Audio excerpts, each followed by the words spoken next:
What do you got? I think I can prove to a judge that both of these men had the mens rea. What the hell is a mens rea? It's a legal term the lawyers use. It just means the intention to commit a crime. Okay, come on, let's go. Mens rea? Put the cuffs on him. How could we have gotten mens rea? We take blood? Can you do it without taking blood? We both use condoms. How is this possible? I want to see a doctor. Can I have an independent blood test? Money! I feel sick. What are you doing? Mens rea! Oh! Oh! My God! Lilu Dallas Multipass. Hi, everybody. It's me, Legal Vices, and my guest, best lawyer in Miami, Steve Gosney. How are we all doing, everybody? Good morning, Steve. Morning. That was awesome. It's How you doing? There's so much to talk about. I loved Gene Wilder was just he a and Richard dream. Prairie Wasn't he so great good together? Everything. Just watching Gene Wilder. Yeah, It's phenomenal. Except for like like Willy you Wonka. hear you. That tunnel scene in Willy Wonka scared the crap out of me as a hear kid, me? and it still gives me. Yes, I can hear you perfectly fine. Can you hear me now? I can always hear you. I've been able to hear you the whole time. All right. No, that's cool. Actually, and The Fifth Element too. Yeah. I'll tell you, for some reason, boy, that what's the actress's name?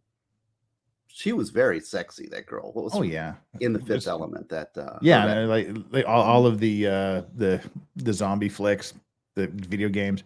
See, now I hate when people do that. What? You say like, "What's your name?" and like suddenly you can't remember a common household name, and then you can't even remember a Resident Evil. Okay, Resident Evil was the movies. Holy crap! Oh, dang it. I hate when that happens. Mila Jovovich. Oh, gosh, thanks. Mila Jovovich, yeah. No, that was a great role for her. And the way she like bantered when she starts talking and she talks in that foreign language. As I've always said, ever since that movie came out, anytime I'm anywhere and someone asks for my ID, my passport, whatever, I would just say, Lilu Dallas Multipass. And so when it works, it works. When it doesn't, it fails really hard. But before we get going, we've got to do something here. We've got to do something here because this is part of the anniversary tour where I'm just sort of inviting everybody that has had something to do with my past year on YouTube here as a guest. We do things. We're just kind of doing a hangout, a chill session, a sit down, just kind of a good conversation and see where things lead. But before we do that, we have to do this thing. Everybody, you can follow along at home. You need to get yourself half an ounce or 20 milliliters of freshly squeezed orange juice and pour it in your glass. It looks like a urine sample. Then you need to get another half ounce of Cointreau or Cointreau if you want to be one of those people. Yeah, if you want to be one of those people. Well, that was a little too much. Gotta pour some of that back where it came from. Get back there. There you go. You want to add that to your glass, and then you want to open up this great bottle of cognac because cognac is good. You've got them lined up. What is this? Okay, so you got orange juice, Cointreau, and cognac. Not orange juice, fresh squeezed lime juice. Fresh squeezed lime juice. A lemon juice. Not sidecar you're doing. I am. I see what you're doing. I see what you're trying to do here. Yeah. And then you give yourself a good ounce and a half of. Have you done this? Have you tried a sidecar before? Of course.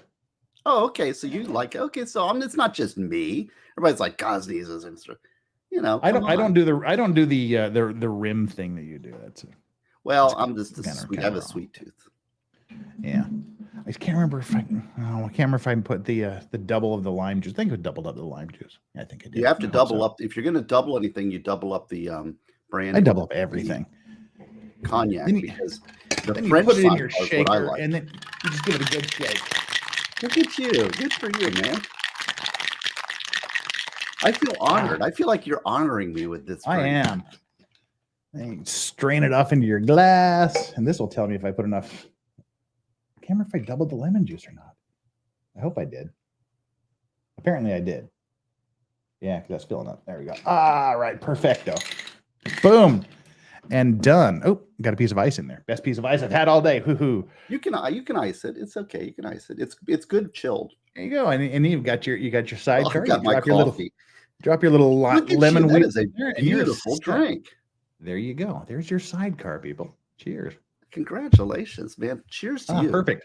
That's a perfect sidecar. I just need to get that piece of ice out of there. Well, I'm actually, I guess, I mean, I don't know. It's early here, but I did take off today because I've got a bunch of stuff going on. I'm going to have a long weekend and I needed the rest. I've done the heavy lift. You know, I mean, I guess some people, most of my pipples are in the chat, so they know. But I finished my third book this week. So whoever guessed that he would grift his book within the first 6 minutes wins.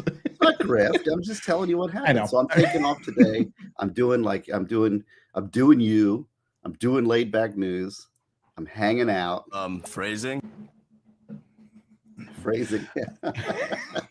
That was good. But you've got all the buttons, man. How do you do that? I don't know. Is that on the what is it? StreamYard. It's a Stream Deck. You have to pay for it. You pay for that? Oh man. Well, you have to pay for the deck thing, and then you download all the stuff. Yeah. Yes. Everybody was okay. We'll get to the Trilogy of Terror.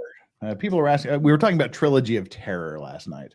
You remember the Trilogy of Terror from the 70s? It was like TV movie, like 3 short stories. One of them was about a little Zuni doll from Africa that had a chain around his neck, and the chain fell off, and he was running around the house stabbing the that always freaked me out. Little dolls that are animated and crazy always scare me. Yeah. That's when, like, you talk about clowns and dolls. Yeah. This is really good. This is a really good sidecar. Oh man, it looks good. It looks great. But that's fantastic. I'm using good cognac. That's why. Trilogy of Terror. Yeah, there was also, remember Galaxy of Terror? See, that's an obscure 70s. Let me Google it here. Galaxy of Terror. Ring a bell, but that was pretty scary. No, I've never seen this, but now added to the list. Need to see that one. That's a good one. From 1981. All right. Well, before we get too far afield, we've already fallen far afield from where we need to be. What do we got going here? Let's see. We have currently 232 viewers and 100 and something likes. How many likes do we have? We gotta big in the screen. 138. Like 100 of you haven't done your job. Nearly half of you. Don't make me go all Branca and threaten to quit. Hit that like button and take our like and subscribe poll. Today our like and subscribe poll is very Steve Gosney centric. So hit the like button, subscribe. If you're not subscribed, do it. If you are subscribed and think you're subscribed, just click and make sure you're subscribed, and then go to the new YouTube channel, Steve Gosney. What is it, 90210 or what the hell's your what your YouTube? Oh, I don't know. I'm pushing Rumble because go to stevegosney.com. He's got all the links. You know, I'm not even monetized on YouTube. You need to subscribe. I need to get subscribers up. So go subscribe to Steve Gosney. We need to know what the channel name is. Yeah, let me. I don't know what my channel name is. It's in there somewhere. You guys can find it. Search for Steve Gosney. It comes up. It'll come up somewhere. Steve Gosney. There we go. I don't know how to change that number on the end. It is 6597. There we go. Here it is. Mod repost. There we go. So yeah, subscribe to Steve Gosney. Subscribe to me. We're currently at 36,199 subscribers. One more and it'll get us up to 36,200. And I refuse to believe that all 243 of you currently watching are subscribed. Just do your thing. Get on it. And then take our like and subscribe poll, which says, is the like and subscribe clicked and confirmed? Yes, I'm prepared. And of course, the ideas are answered. And naturally, you are my sidecar. And yay, Lorax and the Gosman. There you go. Those are good choices. I don't know which one I'd choose on that list. Those are our choices. You got to choose. And Flux has started us off with the super chat thing. Where did we go here? The super chat. Thank you, Flux. This is going to be an awesome Friday. Mocha Dick Poon XOXO, fully adjustable, blow for freedom, and as always, pants are prison. My favorite man. Flux, I have a look here. Let me see. Make sure. No, confident. I have a special package just for Flux. It's going out. Just so you know, I take care of my pickles. Flux is supposed to have a special package coming out to me for the last 6 months, but I know. Well, I'd show you. You know, I always show this. See, Flux, you need to get me the new picture because all I've got is my broken one. my broken heart. Look, isn't that cool? Look, I've got the Flux painting, but it got damaged in the mail. Oh no. And so she said she'd give me a replacement. Look, it's so sweet. I hate, you know, if I get, how do you like that terminology? If I get a replacement, I'm gonna cut this out because it's so sweet. With the I'm not throwing that out. Maybe that's why she's not sending my painting to me, because she knows it'll get damaged. She's just protecting it. You know, it just needs packaging. But anyways, I think it's cool, like having people do things like that. Well, I got. She says she's painting for both of you. You're in lead. I'm just in your chair. Yeah. Anyway, what I wanted to do again tonight is just kind of a freewheeling discussion with how things are going and what we're doing, and but also talk a bit about at least the first few pages or so of Prepare. There's a lot of ideas at the beginning that sets up the rest of the book. Right. And so I kind of wanted to, just as we go through, talk about a few of the principles and concepts that are there, and then just kind of get off the rails with our normal conversation. I'll kick it off and you interrupt me if you need to. If you need to redirect. Okay. First, what we are talking about is Prepare, which is the handbook for individual freedom, forward by Nick Rekieta, and it's developed the ideal Christian mindset. And actually, check this out. Check this out, baby. Also available in audiobook. Nice. Right now, you can get this on audiobook with the forward read by Nick and the audiobook. The whole book is read by me. And I had a special audio engineer clean it up because I did it kind of my way. And then he's like, this sucks. So he cleaned it up quite a bit. And I will say that the next book, and this is only available at stevegosney.com, nowhere else. Can't get it free off of any streaming Amazon thing that takes all my work and hard-earned money and stuff. Only from stevegosney.com. These CDs are hard. Look at that. These CDs are available, but you can also get it downloadable streaming. The CDs are kind of special and they're extra money. It's kind of like hardback of my book. See, I remember when the audiobooks used to be extra money. The CDs were cheaper than the audio download. Oh, really? Well, I only have a few of these produced. This costs extra to produce, Yeah. I want the content out there. I don't want you necessarily to collect, things, special editions. They are available occasionally. Well, let's talk about what's inside this book. See, I'm lucky that I have two copies of the book. I have the soft cover and the hard cover, so I get to write in the margins of the soft cover. Yes, which is nice. I like to take notes in books that I read. Danielle is in my chat. Danielle's there. She posted a picture, and it's all like dog-eared and got little tab markers in it with different stuff. It's pretty cool. It's one of the coolest pictures. Danielle sent me that. So let's talk about how this developed, and that what you're talking about is part one. Okay. And part one is really how this book got going. This book is really unusual, and it's unusual. It's a unique kind of read. The part one is called The Individual, right? So let me give you the genesis of this part and then with the genesis of the book. So I have a friend of mine named Ryan in the office who actually taught our evidence class at American Law Courses, and he's a good friend of mine, and he's kind of, I'd say, on the progressive side. He comes at it from a progressive left-wing kind of mentality, right? So we have these long philosophical discussions about law and appeals. We're in appeals, so we're always talking about our appeals and things, and constitutional interpretation. Well, one of those conversations, one of the questions he asked me at one point was, are you an originalist? Right? Because that's the hot topic in the Supreme Court, originalism, and it's a buzzword, right? For meaning it's a stand-in for deep thinking conservative. And I'm like, well, I don't know. I've never really thought about it, right? Because my position is that if the court is playing to originalism, you need to argue to them from an originalist perspective, at least a part of your brief. You can't go off and argue what you want to win and what you think is important, right? What you need instead is to argue to what might succeed. You can put your own pet arguments in, but the object is to win for your client, right? So we're having this discussion, but then he's like, yeah, but are you an originalist? And I'm like, I don't know. I'm not sure. I've never thought about it deeply enough to think, what do I really believe about constitutional interpretation, which is real, like, esoteric kind of stuff. Only appellate lawyers would have such discussions, or people that want to be appellate judges, right? So I'm like, I don't know what I believe on that, so let me look into it. So I started doing the deep dive and trying to define what is originalism. And so originalism is that the Constitution is a dead letter, and that it can only be interpreted by the historical context by which the amendments were adopted, and we should see it in that light and only that light.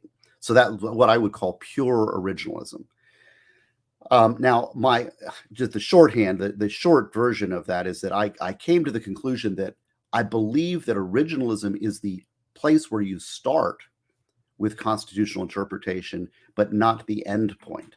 I think but that's sort of the conclusion. But as I was making this journey, I also have a rebellion against the wish fulfillment progressive view of the Constitution. It's a living, breathing document, right? So that just means that whatever I want it to say, I can put in there, and the Constitution is what I feel it should mean, which I don't believe at all. And that's what we call, that expansive view. So somewhere there's a balance, right? So as I was developing this idea, I was criticizing the pure originalist view, and then also criticizing the expansive view. But sadly, that is the debate that is enjoined generally at our constitutional levels. When we're discussing these things, we get locked into these positions.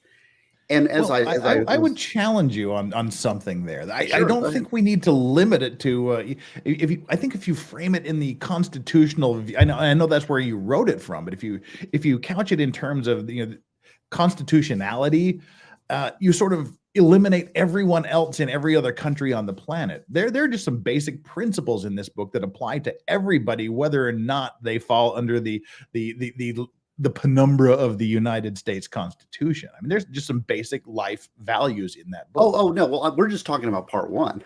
Yeah, we're not even out of the first chapter. No, that's kind of where I want to spend most of the time, is on the individual. Because I think there's so many. I'll jump ahead a little bit to kind of wrap this up, because I'm doing too much talking. You can read the book, but the book came from this idea. So. And as ideas and answers, I am one that I firmly believe that if you're going to criticize something, you need to have a solution. Mm-hmm. And so I then developed, well, what do I believe? If I'm not a pure originalist, but I believe we should start there, and I'm not a progressive, what am I as far as constitutional interpretation? And then I went off into this little fairyland path about defining us as an individual. So if we're this debate between what's a right, enumerated and unenumerated right, and what's in and what's out, and human beings are a bundle of rights, to me, that is a recipe for tyranny and slavery. So I am basically at heart an individualist, and I believe in freedom of the individual. And so I want an expansive view of the individual, but you don't do that by blowing into the balloon of rights so that it expands. Instead, that's the way the government views us. That's not how we should view ourselves. So instead, the alternative vision is developed throughout the book, and then it applies to individual life and how you should see yourself and how you should self-assess yourself.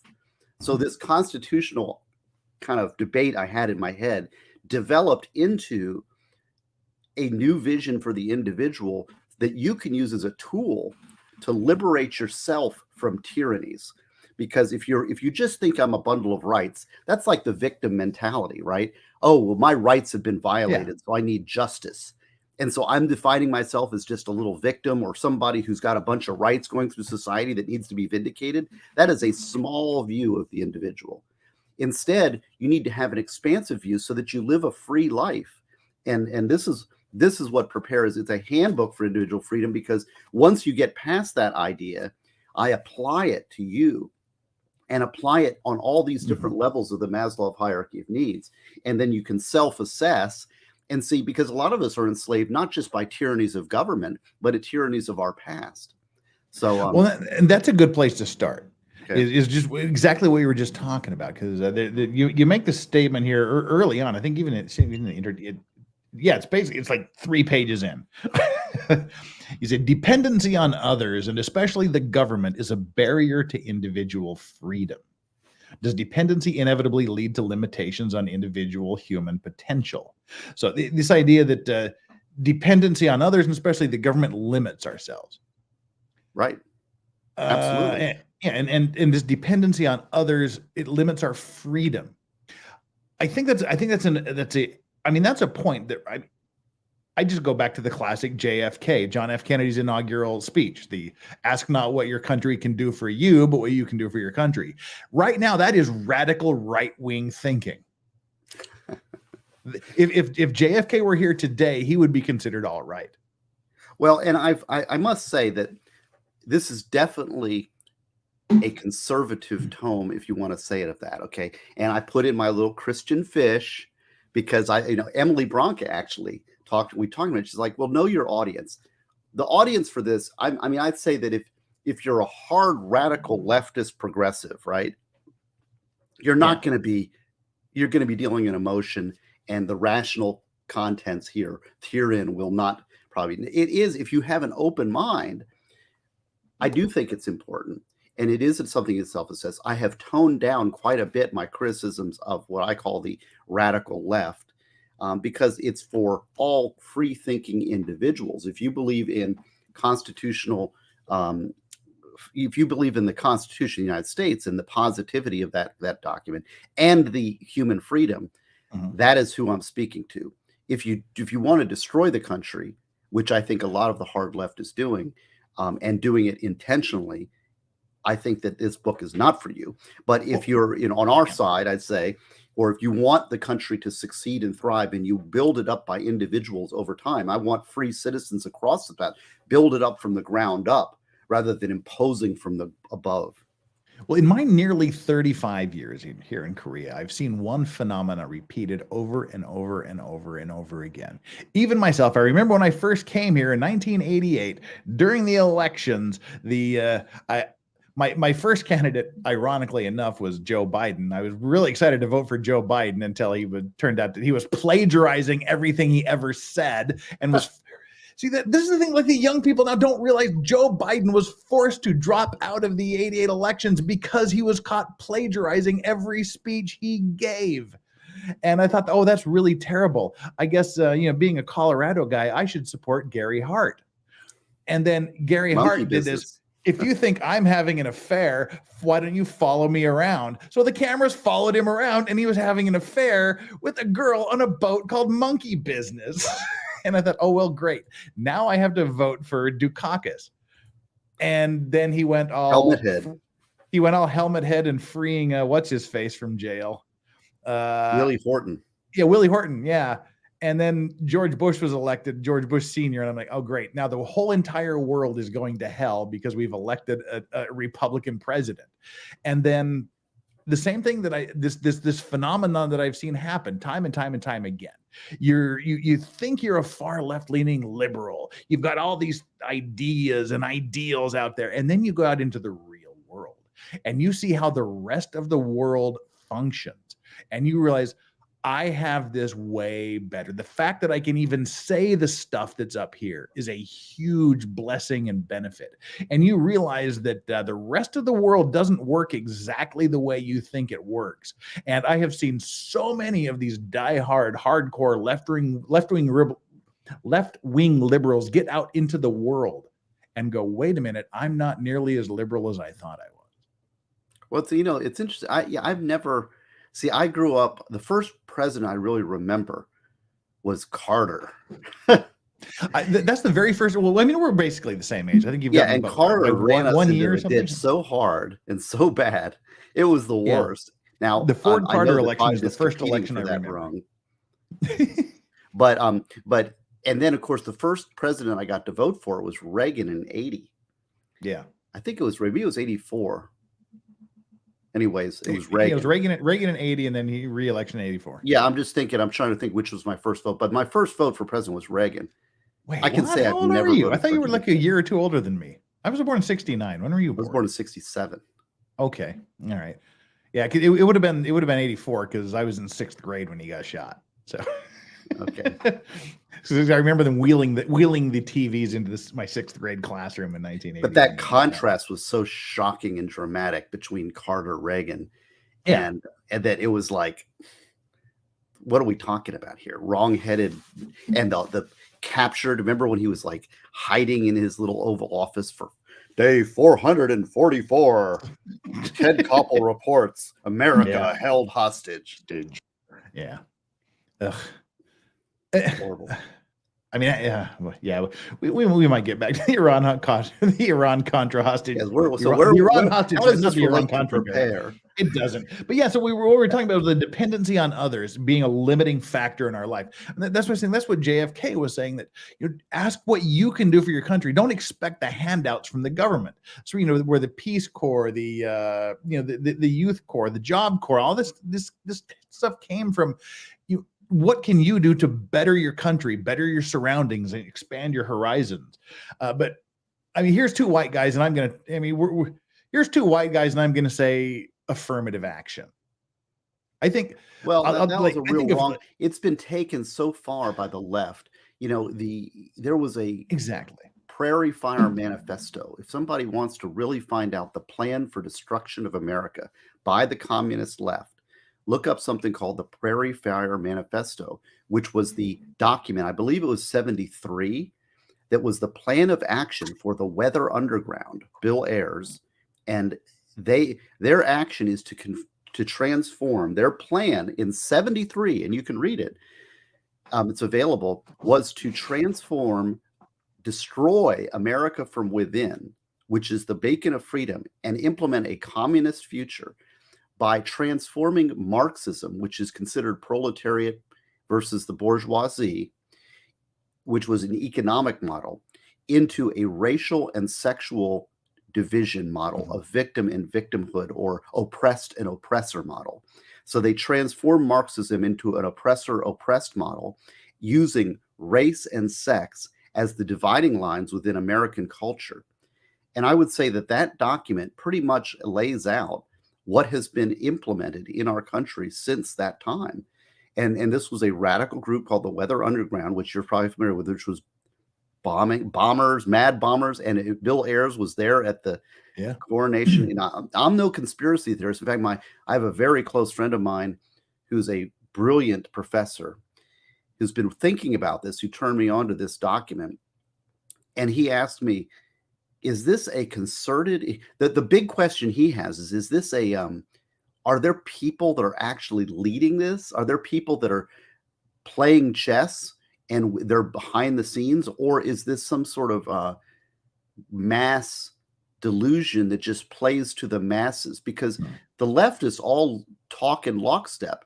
They can on one hand be saying this, and then all of a sudden the new party line is 180 degrees opposite, and everybody snaps to the new groupthink immediately, almost unconsciously, just because they all think alike. It's a monolith. It's like the board.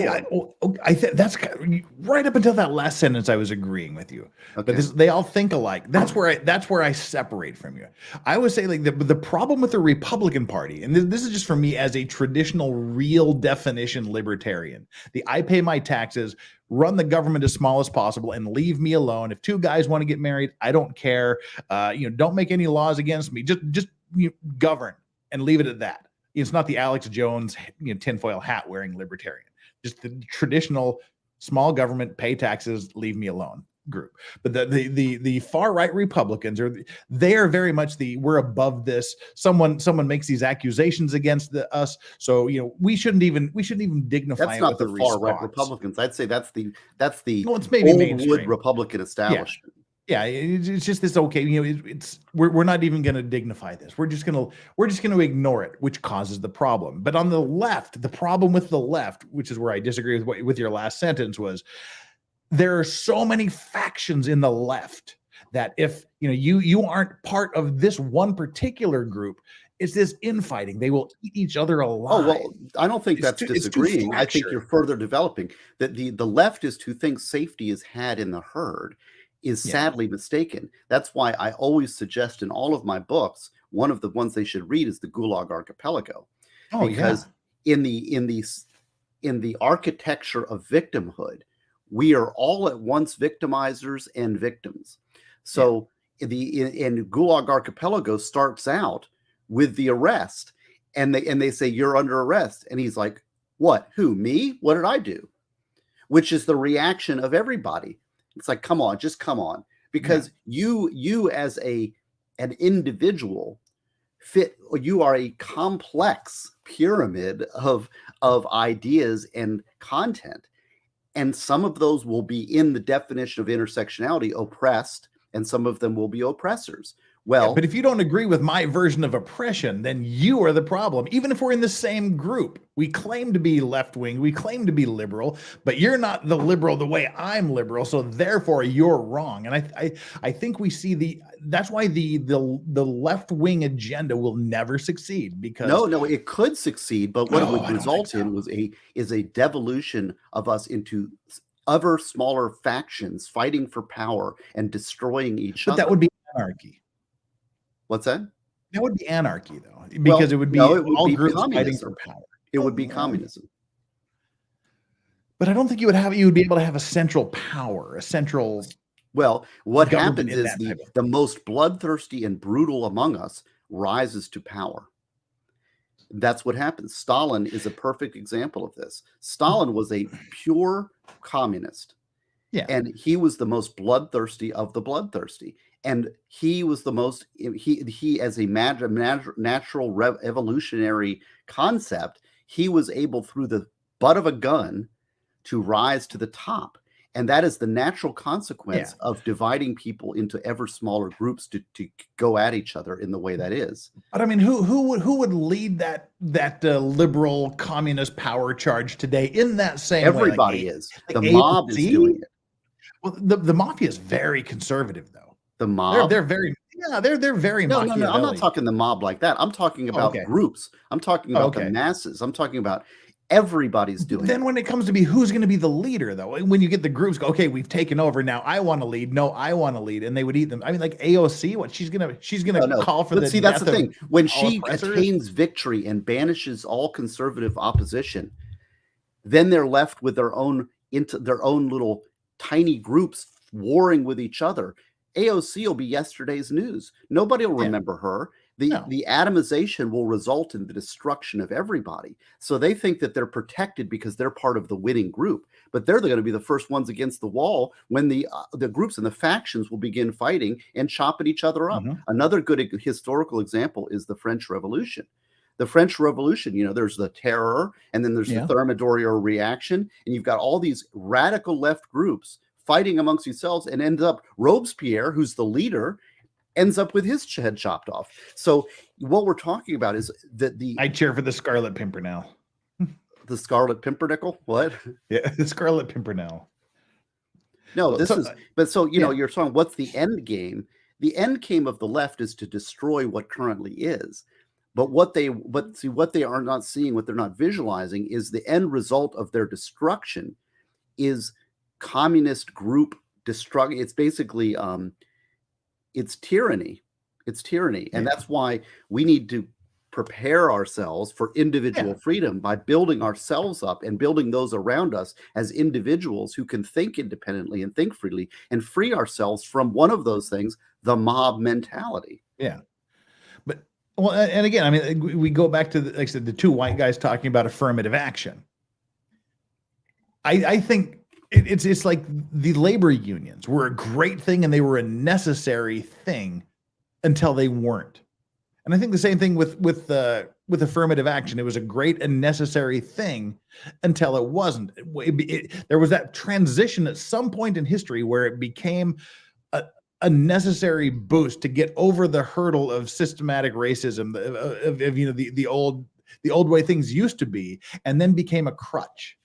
When the medicine becomes the crutch, when the treatment becomes the crutch. And I can't remember who said it, but there was somebody was saying that, and my brain says Morgan Freeman, but I know it wasn't. But someone was saying, by you telling me that I can't do this on my own, that I need the government's help as a black person to succeed, is you telling, and so I think like That's Al called, you're Sharpton. probably thinking about that intellectual spark probably came from Thomas Sowell. And he calls that the soft tyranny of reduced expectations. And that is what, so regardless of the debate about the historical debate of whether affirmative action, which was under a case called Bakke, Bakke, which was a Lewis Powell majority opinion that allowed the nose of affirmative action into the tent, that was supposed to be a 25-year maximum remedy, which I think we're coming up to 25 years very soon. Well, that's all very, very good coups, aren't it? Like all coups are just temporary until we get a government installed. So whether or not that is a historical good or evil, we can debate on that. The question is at the moment in time, the present moment of history, is discrimination on the basis of race something we wish to continue to do? And people know that I'm a fan of Justice Thomas, and Justice Thomas has been very eloquent on this for a very long time. And he says, you know what the answer is to racial discrimination is to stop discriminating. Is stop doing it, right? Just stop right now. Well, speaking of stopping right now, I do have to interrupt because Popcorn Power has gravely misunderstood what I just said. He said Legal Vices was just indoctrinated into believing affirmative action was good and necessary. It always existed for him, so he accepts it as the norm. That is exactly the opposite of what I just said. I said at the beginning, when there was no civil rights movement, when there was no, there was. Okay, just go back and look at the Civil Rights Act. Go back and search for how many Democrats voted for that versus how many Republicans. And you'll find the answer is almost 0 Democrats voted for the Civil Rights Act of 1964. The affirmative action was there to help overcome that racism, but at some point it became unnecessary to where now it's the crutch that I was talking about. Now you have people like Jesse Jackson or Al Sharpton or whoever the new people are saying, we can't do this. We need the government to give us these things. We have to do these things, which is essentially telling the average, ordinary person of color that you can't do this on your own. You're not good enough. You're not worthy. You can't do this. You can't succeed on your own. You need all of these special programs. You need all of this special help. That is the incorrect view. Don't get me wrong. I was saying it was good until it was no longer good and necessary. That's all I'm saying. Okay, go ahead, Steve. Oh, okay. It says no, but the way forward is the problem right now that it's confronting, let's say, the inner city black community. Racism is so far down on the list as to be not even an issue. There's family destruction. There's educational problems in the inner cities, and that impacts not just one race. That impacts all of us. And we're all being, there's always going to be one group that's on the leading edge, but we're all following right behind them. There's values problems, there's crime problems, there's education, all of these things, and racial stuff is a distraction. Now, we as conservatives or as people on this that are saying this, let's say Republicans, which happens to be the party of Lincoln that freed the slaves, right? And has always been for, and it has always been for equality. It's a distraction from dealing with the real problems. It's a division. It's a way to divide us when we are naturally human beings and brothers fighting the same battles together. But it's a wedge issue for politicians to use to divide us from helping each other. It's a very poisonous. And that goes back to the Prairie Fire Manifesto, the Weather Underground's plan to divide and destroy the country using race, was changing that into, well, black people are oppressed and white people are the oppressors. Well, where does my wife fit into that? Yeah, right. It's like she's not in either one of those groups, and she came here as an immigrant, so she's not in that battle. It's going back. My family goes back in the United States into the 1600s. So, in way, way, way back.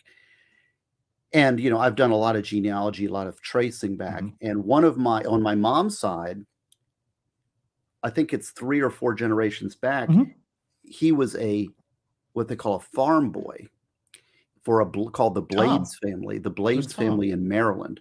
And it was a slaveholding family, a very wealthy. Hey, uncivil.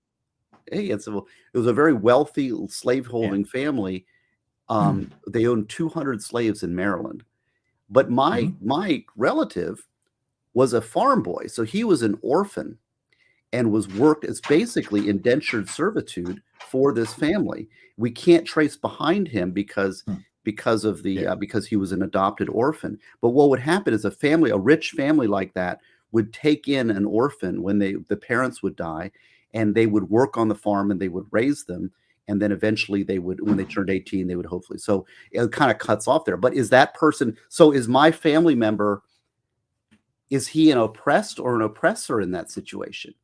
He is adopted by the slaveholding family, but he was not part of that family. He didn't earn anything from that. In fact, he was really a slave on that farm in a limited sense as a farm boy being adopted by the order. So where on the intersectionality equation does he lie? And how does that? You're in the lucky one. You're in the lucky one. You're in the lucky part of that. I was just from the I'm from like both of the versions of white slavery that we're not allowed to talk about.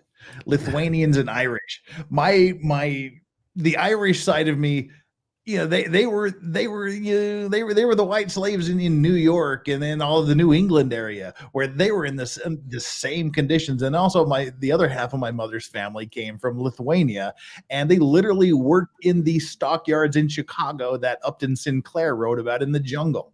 That's where I come from. And so we're all this is the point. We are all in the intersectionality world. We are all oppressed and oppressors. We are too complex of an individual to define us to a polarity of race. And like to say that I have my own challenges. I mean, I have lots of challenges. And I don't believe in laying out your cards of victimhood to compete with other people. You know, is it a race to the bottom or a race to the top? What are we going to do? Exactly. So that's a game that I refuse to play. Now you say, well, you're just in power because you're a white guy. Oh yeah. So well, I mean, I don't know. It's irrational. It's a divide. You know how many people I've represented of every flavor of race and sex in this country? I mean, I've represented thousands and thousands of people and done my best for them. That's one of the things that converts all of the hardcore liberals that come abroad and go like, okay, come to Korea, Mr. White person or Ms. Black person or Ms. Mexican or Latino or Mr. whatever. Come here to Korea as a foreigner and just try to buy a cell phone. Try to hook up your internet. Try to do anything on your own without a local to help you. You'll see exactly how much privilege you have in America. You will see exactly how damn good you have it. It's that struggle for survival that you don't understand because you've never had to do it. And I mean, I think if I was a conquering, invading power, now would be the perfect time to invade America, because America is so far from any real struggle that we've ever had to deal with. Korea had a war 70 years ago. Germany had a war, all of Europe, most of the world had a war 80 years ago, but it never really touched or affected the United States other than rationing and a few things like that, and the deaths of husbands, sons, and whatnot. But to have the utter devastation of war and nothingness, America really hasn't ever gone through that. We are a very, very soft country now. Right. Like I see Miss Kay Griff, she's Choctaw. Yeah. And I have actually family that is Choctaw. So where does that fall on the spectrum? I mean, wow, you could be a senator. No. It's not. It's actually by marriage. My uncle married a. You can still be a senator. You're like one bajillionth, whatever. Well, what's her name? Mrs. Warren. Pocahontas. Yeah. Well, I want to talk about this struggle because I think you talked about it again here in the book. I just see. I've got like this thing is all marked up to hell. Good. Let's lay it on. I'm ready to go. We could talk all day. I know. That's why I said I'm just kind of limiting this to the first chapter ish. But you say there are many who worship nature, believing Mother Earth wants to embrace us in its loving arms. Don't buy into this wealth-created delusion. In reality, nature is trying every day to kill us. Say again? Talk about that for a second. You said that You said, don't buy into this wealth-created delusion. In reality, nature is trying every day to kill us. Yes. Expand Yes. on Well, that. that goes to we live in a very wealthy society where these debates that we are having are first world problems, maybe you could say. Oh, yeah. And if you do not have wealth, if you don't have property, right, then life is a struggle. A lot of our long lives and our comfy lives and our decisions are based on the fact that we can protect ourselves using property from the forces of nature. Prior to forces of nature, prior to it, prior to our wealth, people lived shorter lives. They would get sick. Women would die in childbirth.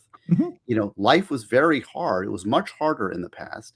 But now that we've moved on to this world of happiness, of wealth, we're all wrapped up in these delusions. And one of those delusions is, oh, I want to get in touch with Mother Earth and Gaia.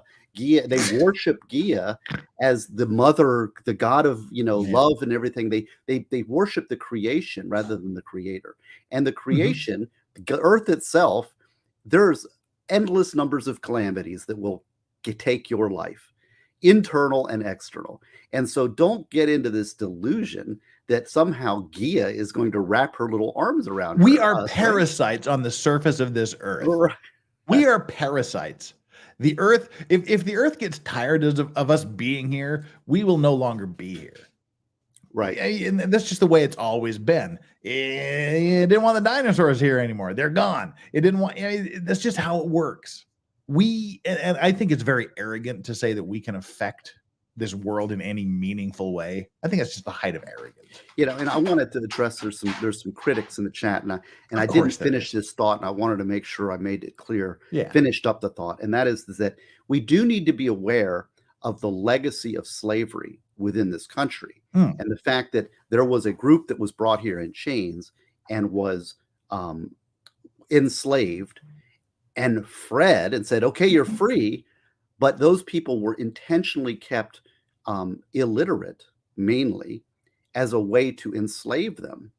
So literacy is an important thing. Now, I think that there has been, we short-circuited this whole process, but there is a legacy of slavery that has been transmitted to the present day that we need to be aware of, right?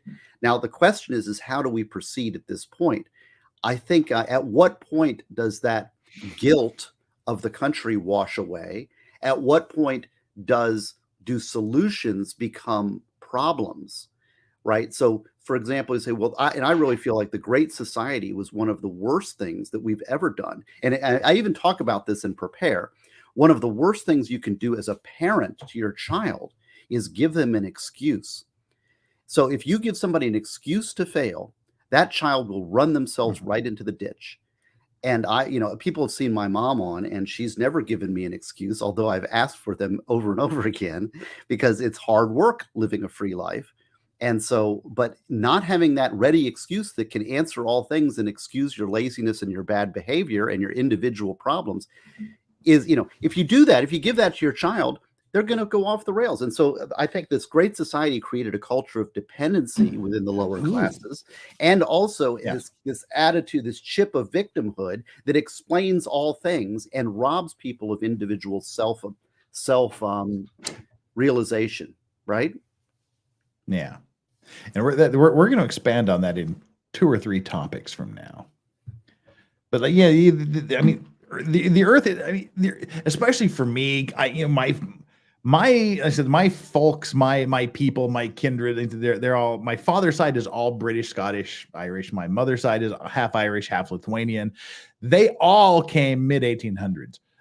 My father's family, they all came as Mormon pioneers. They were some of the first people to settle Western Wyoming, Star Valley, that area. And my mother's family, they all went to the Chicago area, the Irish and the Lithuanians, and that's how they all met up and created Mom.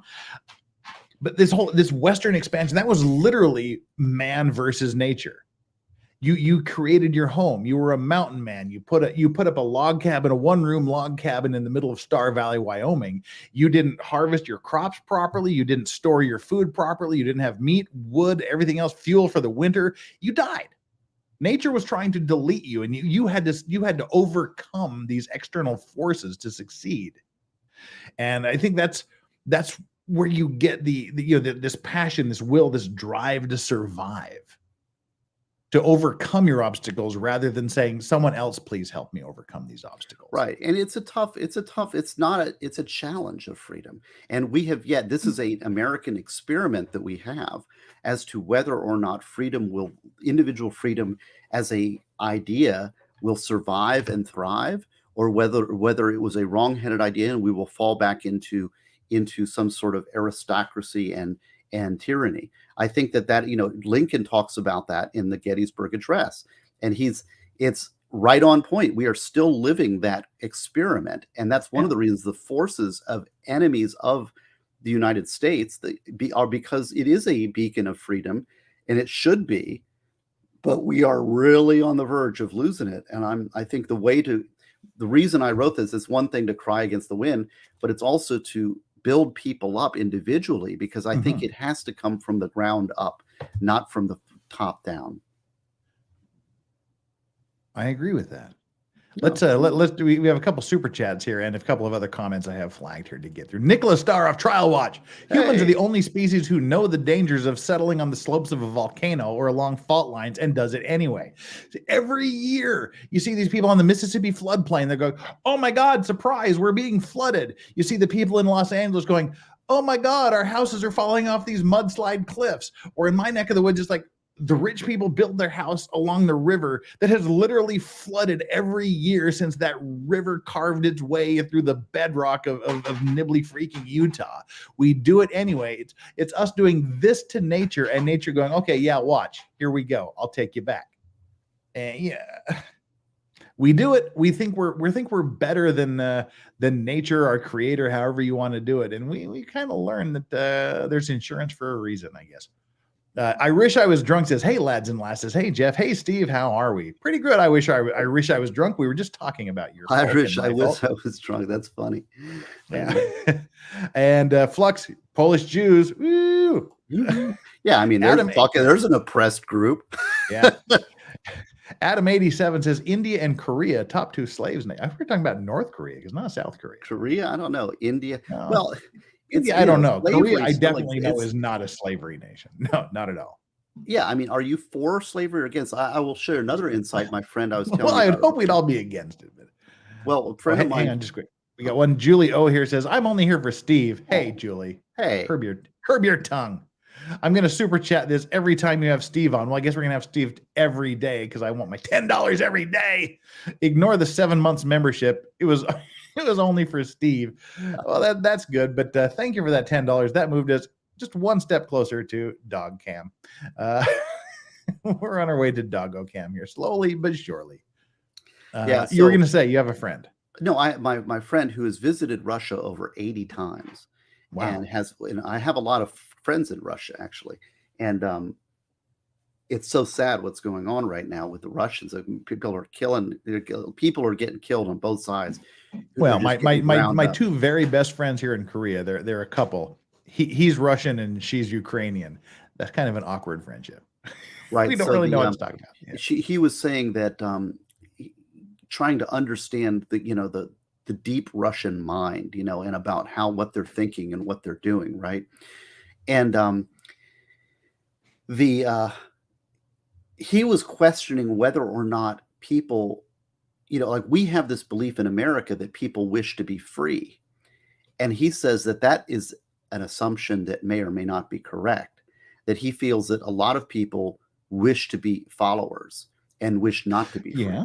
And that maybe the majority of people would rather follow an ideology, follow a flag, follow a leader, follow something other than and not live in a free mind. And that's an interesting insight. I mean, I think that we as Americans need to be aware that this is an American view that I am expressing, right? Yeah. It's not necessarily universally held by people. It may not even be universally held within our own society. Mm-hmm. People are looking for people and things to follow, and they don't really want to be free within themselves. Yes. So this book is not for those people. But if you wish to free, if you wish to free yourself, then this is from tyranny's internal and external. Then prepare is for you. There are people that, I mean, I've seen it, and you see it a lot, especially in the military or in the maritime industry that I'm involved in and things, where there are people who just don't want to be in the driver's seat. There are people that are very, very happy being number two. But They're excellent followers. Of those people, they need to, I mean, they are voting. Yes. And they are voting for slavery. In a lot of cases, I would agree. So, but there are some people that just say, okay, I don't want to be there are people that say, I don't want to be the nail that sticks up, but I don't want to be taken advantage of either. I'm happy just following your lead. There are those people. That's not what you're talking about. You're talking about the people that actively, whether out of ignorance or other reasons, actively vote or place themselves in a subservient situation. Correct? Or am I misreading? Repeat the question. I forgot. There's those that are happy being in second place because they don't want the responsibility and the. I'm actually in that position. I much prefer. But what you're talking about, I think, are the people that actively, whether it's wittingly or unwittingly, knowingly or ignorantly, follow those that would have them be subservient to everyone at all times. Well, let's I much prefer being in the number 2 position than the number 1 position. I mean, I have a boss who is an elected official, Matt Metz, who's an excellent politician, an excellent leader. Yeah. He's got more charisma. He looks much prettier than me. Impossible. Yes, he's way possible. And so then, but I'd much rather be in a number 2 position and be and follow his lead and say that. But who am I supporting, right? As somebody who's going to be at number 2, do I just want to be? I mean, there's still a responsibility to choose freedom over tyranny. Yeah. And people that they don't believe in individual freedom. This is the thing. There's a fundamental. They would rather have a group. They feel it's the herd mentality. Mm-hmm. Yeah, I don't know. It's a difficult concept, and it's one that we need to talk about as free individuals. We need to talk amongst ourselves, make sure we're thinking correctly, because if there are assumptions that are off and that we're following falsity, first thing you got to do is try to seek truth. So if we have a foundation of truth, then we talk amongst each other, not using ad hominem attacks and calling each other names, but instead trying to lift the conversation. Then we try to grasp the truth and do the best thing. So, well, okay, I have and this may be a person you don't have to answer if you don't want to, but would you say, looking back on your childhood, did you come from wealth? No, you kidding? Okay, see if you're in my category. I didn't realize that we were really poor until I was about 35, 40 years old. And then I looked back and went, holy crap, we were poor. Well, it's interesting. And I'll share this. This is a little, I don't know if I've said this quite on stream, but I'm an unusual guy in a lot of ways. And one of them, I was raised by a single mother, and she did the best she could and fought. But I will say that, and my dad was a very wealthy and powerful lawyer in town here, who actually hired out of law school 5 different people who became judges in this area and had a large civil defense firm for 40 years. But I was not with my dad, right? Mm-hmm. And we had wars, divorce wars, and I didn't get anything from my dad, right? So this is like, I was, the problem is people always saw me as being this rich kid. And and so it's like, oh, and you're rich and you've got this silver spoon in your mouth, when exactly the opposite was the question, right? And I would have to go into class. I remember my dad had this boat. He'd carry this boat around, and it fell off and fell in the street twice. I remember when I was in high school, it fell off the thing, and it happened twice in 1 month. And everybody's like, oh, Gosney, you're this rich kid, and your dad's got this boat and all this stuff. And I'm like, I don't know. What are you talking about? I mean, it was... Yeah. It's ridiculous. I can tell you so many stories. It's a long story about, but this is all, am I a victim? Yeah. Well, I mean, that's kind of the reason why I was asking this. Cause like I said, I didn't realize how poor I was growing up until I was about 35, because my mom the vast majority we were poor though. Well, but Well, what was was it Dave Chappelle that was talking about growing up and his dad said, we're not poor, we're just broke. I thought that was a good distinction, but I didn't really, because there was always like the uber rich around us, but the vast majority of us were in the same situation. There's a great comedian, Theo Vaughn, that says, talking about white privilege. If I have this white privilege, why am I living next door to you? We're all in the same boat together. Because we were all poor in my neighborhood, but we didn't know it.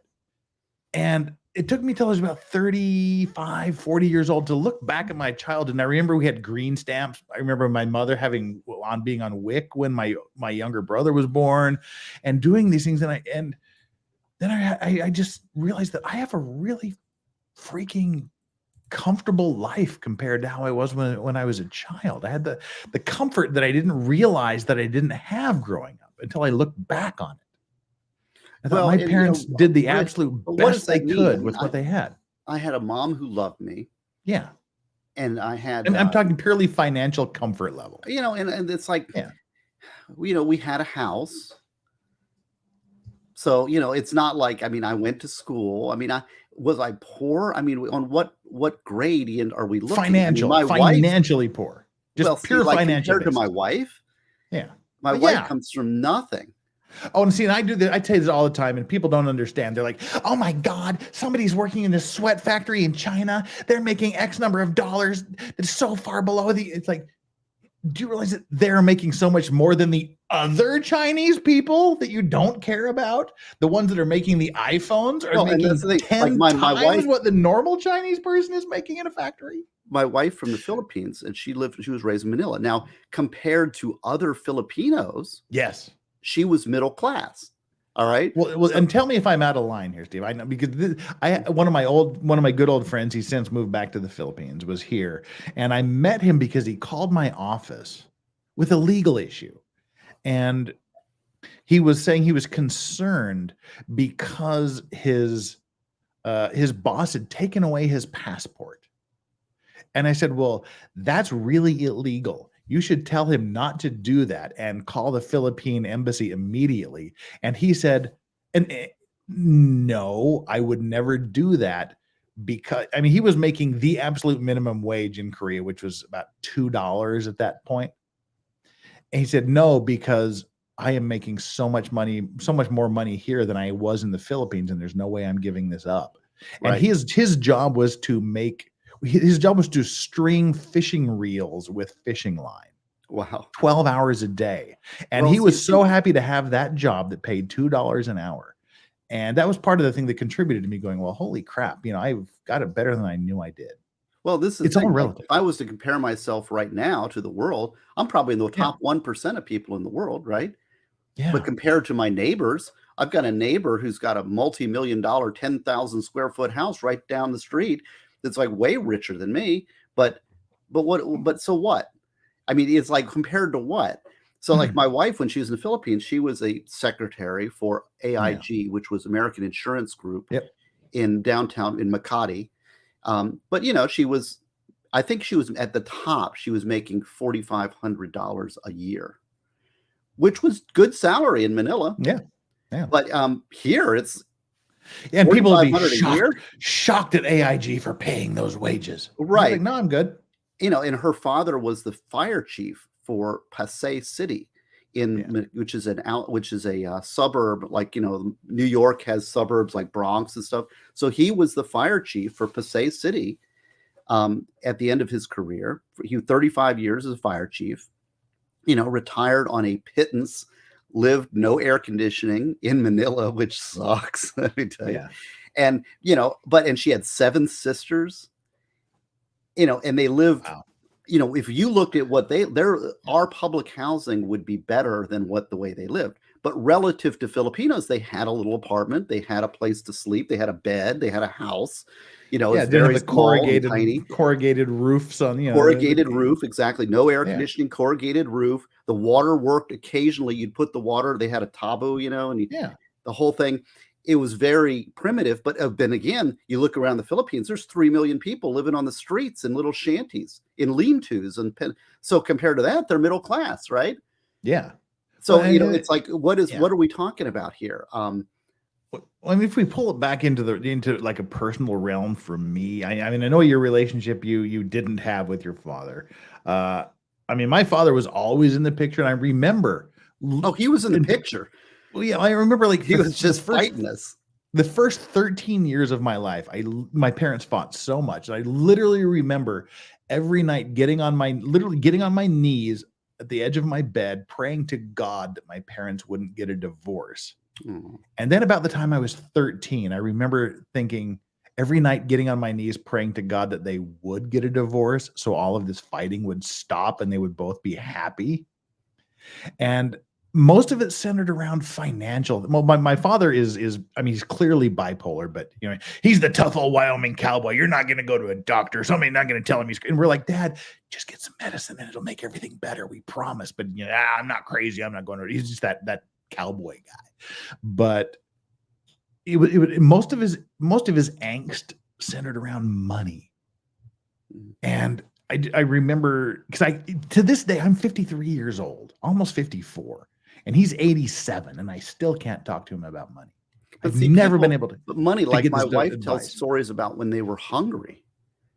How many Americans really face real? Yeah, you skip breakfast and you're hungry. Right. I mean, I'm talking like I don't have enough money to buy food. Kind of hungry. I mean, that is something that we are, you know. And I know they say, well, there's hungry people in America. Well, there's also food banks in America. I mean, our church has a food bank. We give away groceries to people who get. If you are hungry, in fact, I have a rule whenever I deal with a homeless person that comes up and asks for food or for money, I will always stop and buy them food. I won't give them. I never give cash out because I deal with them at the jail. You live in reality. But because they're really buying drugs, right? But as far as like, I think it's a Christian duty to feed the hungry. And if somebody says that they're hungry, I will go buy them a sandwich. I'll go to McDonald's. What do you want to eat? I'll buy it. Yeah. It's a gift to me to be able to help. Most of those people do not take you up on it. Yeah, most of the time, I remember probably 2 instances where somebody actually hung out and waited for me to get them food and were thankful for the food. Yeah.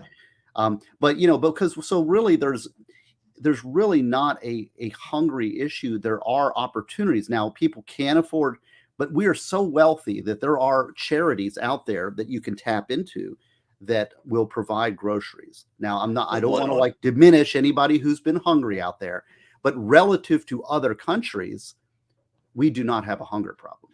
Well, I mean, here's the deal. If you're on this stream and you're watching this thing on YouTube, you ain't hungry. If you can afford your cell phone, if you can afford your internet, got the internet going, you ain't hungry. Yeah.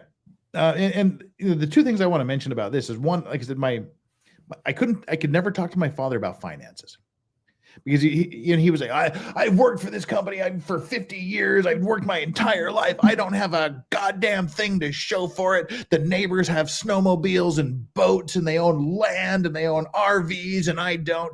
I've never in my entire life seen my father ever buy anything on credit. And when he was 75, he bought a car on a 3-year payment plan. And literally, like me and my sister and my brother, we were on the phone to each other going, is he okay? He bought something on credit? What's wrong? I mean, we were like seriously concerned about his mental stability because the only thing I ever know that he bought for on time was the house, which we bought in 1976, and it was like $180 a month for the mortgage, something like that. But I would sit him down and I go, Dad, you don't understand. Nobody can come to you for anything. The car, the house, the land the house is on, the camper, the truck, that is yours. The neighbors don't own the RVs. The neighbors don't own the 3 acres, the 5 acres. The bank owns that. And then one by one, all of the neighbors started going bankrupt. Right. And he never understood that. I mean, you are beholden to literally no one on planet Earth. You don't know how rich you really are in that respect. And he still can't process it. No, that's right. And that's a lot of prepare. There's a financial chapter in here about freeing yourself from debt. I will say that, somebody made a point that children whose parents neglect them are hungry. And yes, that's correct. But usually the reason for hunger in the United States is external to failure to attain food, usually it has to do with something else like drugs or parental neglect and that sort of thing. So, it's tough because anytime you make an assertive statement, you can only say so much, and there's a lot of stuff around it that can be criticized, right? I'm making a statement that compared to other countries and other situations, Americans generally don't have a hunger problem. Now, it doesn't mean that there aren't specific examples that can be used, and that is a good one, is that children being neglected. But, that's why we have school lunch programs. That's why we have, there are charities that provide for that. How do you help somebody who can't help themselves? I don't know. Right. Miss McGriff, Miss K. Griff. Well, now I'm hungry. Not hungry, but I want to eat. Yeah, that's right. We talked about. Well, there's three things we've got to do here right now. First, we have to introduce a guest to the stream. It's Strawberry. It's Dog Cam. But see, I don't know what to do. We got one dog over here and one dog over here. That's so cool. I like it. We'll just have to flip. Look at that. Is that like a stormy weather thing? Yeah, that's a big Cthulhu. I have like some like Cthulhu art all over my house, but we have the Doggo Cam is number one. Number two, we've got a bunch of super chats because Julie O has been super chatting like a mother over here. Well, let's do your super chats and keep rolling. Yeah. Well, first of all, Max Schmidt says, Legal Vice, any chance the great Chopper Reed fits into any of these topics? Go back in my stream. We did a whole entire stream on Chopper Reed back in the day with the Aussie Overlord and Meme Copium. Go back and check. We got some Chopper Reed. Thank you, man. Julie O. Well, I didn't realize there was a bounty on the Dog Cam. Enjoy all. It's not a bounty. It's a perk. We reached the $100 super chat mark and we released the Dog Cam. It's just a perk. It's not. We're not holding the dogs behind a paywall. Figure that. Take that how you want. It's not a. It's my story name sticking. Son of a. I thought that was $80, not $60. Thank you so much, Julio. Bass bringing the super chat. Long time no see. How's it going?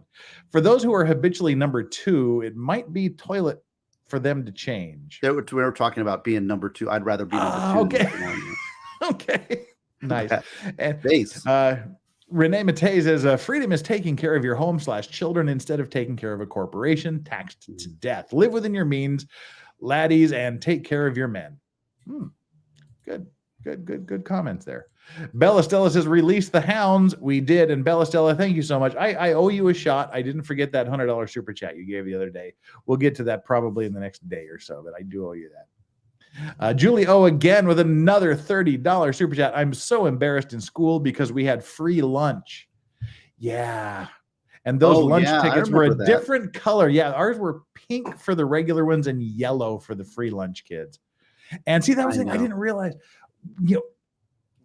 it didn't hit me until, like I said, I was later like, oh yeah, you may as well, may as well just put a big yellow star on your chest. Lunch tickets were different color than the kids who had money, so everyone knew who was poor. I will never judge anyone for what they have or don't have. Well, and there's a statement in Prepare, something that I really want you to, is that you should not judge yourself in relation to others. You should only compare yourself to who you were yesterday and who you can be tomorrow. Yeah. And I do kind of I actually want to talk about that a little bit later if we remember and have time.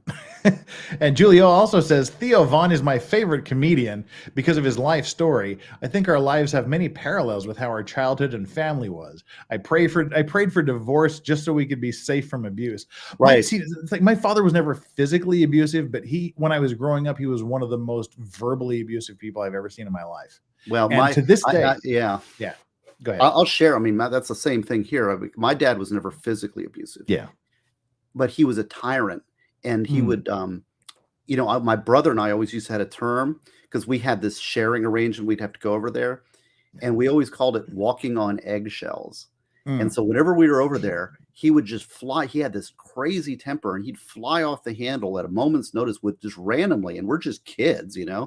And it was like, and so every time you're around there, you were frightened to death that he would lose it. And I have so many stories of him like exploding with this tremendous volcanic temper that was frightening as a little kid over and over and over again. And every time you're around him, you were in fear. So, that's a form of abuse. Well, you see, with my dad, it was always against my mother. And he would just say the most horrific things about my mother. And I mean, occasionally about us too, but it was more about saying it to my mother. And like I said, I'm 53, he's 87, and he has been living on statistically borrowed time for the last 11 years. And we're realizing, and he's starting to realize he's at the end of his life too. And we're trying desperately to patch these things together. I mean, to where we can actually talk to each other for, an hour or two at a time, which is ridiculous improvement to where it was. But still in the back of my head, I'm thinking, I can't forgive him for the things he said about my mother. And people always say, what's your greatest fear? Spiders, snakes, what? For me, I was told people my greatest fear was that my father will die. And being the oldest child, I'm going to be expected to give the eulogy. And I don't know what to say. Oh, well, see, there's so much. I've got an autobiography written that will be published after. Of course you do.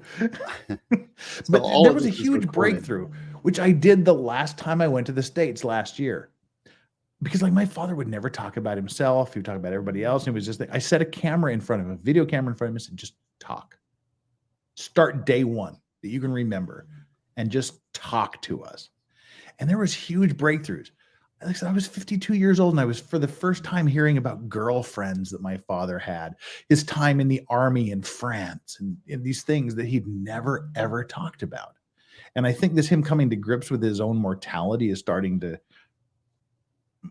try to reforge some bonds that never should have been broken.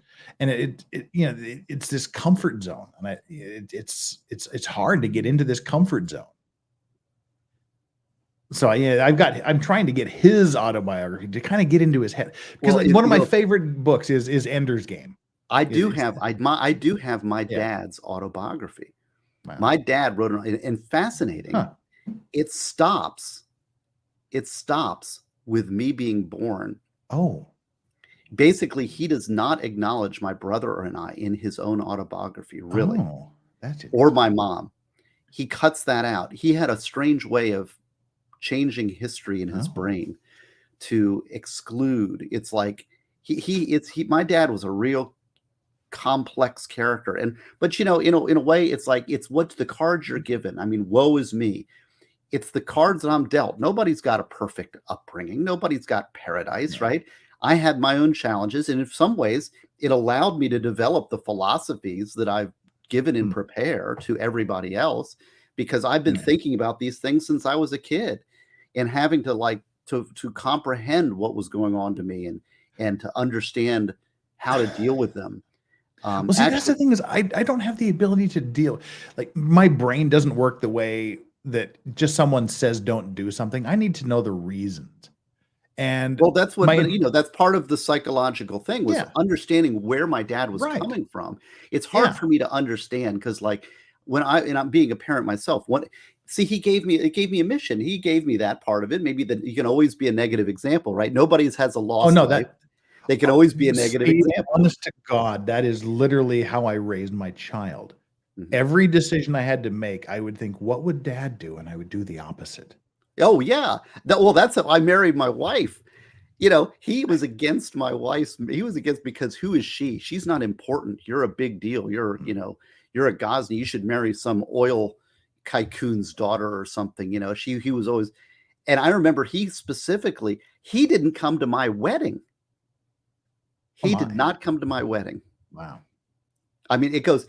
And I will say that it's been very, I don't know. This is all water under the bridge for me. I must say that, life is giving me a freedom and life. And part of this is, I understand that it's in the bag. I've written about it. It's all in the bag for me. And I want to move forward. And this is kind of backward. I want to look forward. So let's talk about forward stuff. Well, yeah, that's kind of where I was going with all this. I didn't realize how poor we were. I didn't realize how limited we were until you hit one thing in your book that I starred and underlined and highlighted and bolded, because it hit ridiculously close to home. Okay, well, see, we have commonalities here. Yes. Yeah, it's this statement you say: being close to emergency healthcare gives us security by alleviating the fear of accidental death. That's when I realized, this is an active thing in my life. I make my living decisions with how close I am to the best medical facilities. Well, as you get older, it becomes a greater and greater consideration. Well, this was even the time when I was a kid, because I was thinking, I grew up in such a rural area that it was an hour to the nearest hospital. And I thought, I don't want to do that again. Right. And I have this privilege of living next to one of the best hospitals in Korea, 20 minutes down the road. That's why I chose this house. It was because it was on the beach and it was close to medical facilities. That's when you know that you are having first world problems. It's when you are so comfortable that you make decisions on where you live based on how close you are to emergency health care. Yep. And that, I said, that passage, I have it underlined, highlighted, and starred off to the side. I'm really happy you're doing this. This makes me, I'm so happy that it's made an impact on you, my friend, because you have done more. You sold a lot of my books, and I thank you very much for the Vice Squad. And I came from the Vice Squad, right? I am a Vice Squad member, honorary. And the fact that I have done something that has resonated with the leader of the Vice Squad. The leader of the Vice Squad. I want to be number two. That you've made my day with that. Thank you very much. Well, we also talk about the need for love and belonging. Right. And you mentioned that I kind of wanted to expound on here. You said love is quite a concept. In differing situations, the meaning of this word can change radically. And then you say something I think it was very, very interesting. You said the English language itself fails in capturing the nuances of human expression of social connection. The English language is very limited in the language of love. Right. Love for us is expansive, not limiting. I mean, you can love pizza. You can love your dog. You can love your wife. You can love a movie. You can love this, but it's the same word, love. It's the same word, but it's a completely different concept. Yeah, but that's why I starred this and underlined and wrote the word Greek off to the side, because the Greeks essentially have the 6 different words for love to express the different kinds of love that we don't have in English. The eros, which is the sexual passion, the philia, which is the friendship, the ludus, which is the playful love, the agape, the friendship love, the pragma, which is the long-standing love, and the philoatia, which is the love for yourself. We don't have individual words to express these in English. And it's amazing how limiting language can be, or how inclusive language can be. And it's one of those dynamics that, see, words are symbols. We interact with the world through symbology. So when we are interacting with the world, our brain necessarily reduces that world to a symbological representation so that we can comprehend it and deal with it and rationalize it. And words are a further abstraction from those symbols that exist in our head into something that we can then communicate to others. Now, I think that there's something to be said that the fact that the symbols that we've converted into words are one word that captures so many different concepts. And so what happens is we get confused in Western culture with the relationship concepts. So like if I say to you, Jeff, I love you, Jeff, right? Well, what does that mean? All of a sudden, when I say that to you in English, it strikes the ear as funny. First of all, people say gay. Yeah, Second, they say no homo. Yeah, homo. Then they think, well, you're trying to get something from me? Or, there's so much confusion around that statement because our language is limited. So what do I intend by that? Well, I love you because you're a friend. You've helped me. You're an associate. You're an interesting person. I respect you. I want the best for you. I want you to succeed. I want you to be happy. So those are all what I mean by that word. But the word is wrong. The word doesn't fit what I'm trying to communicate. But yet that's the only word we have. Yeah. Whereas, like the Greeks get the benefit of saying, I agape you, things like that where maybe I need to work on that. That needs to be part of my, I actually have another book. I have a sequel in mind for Prepare, which is called Say Yes to Life. And maybe I need to incorporate, I'm going to do some studies on this Greek concept of different words for love and maybe work on this. Maybe this is something I can work on. We can work on as a team here in the chats, and everybody get together and start developing alternative words for love so that we can better delineate our relationships and work on our societies. Because, our society is great at building rocket ships. We can build rocket ships that theoretically go to the moon, right, Flux? And yet we can't even our simple maintenance of relationships is clouded and funged by the failings of our language.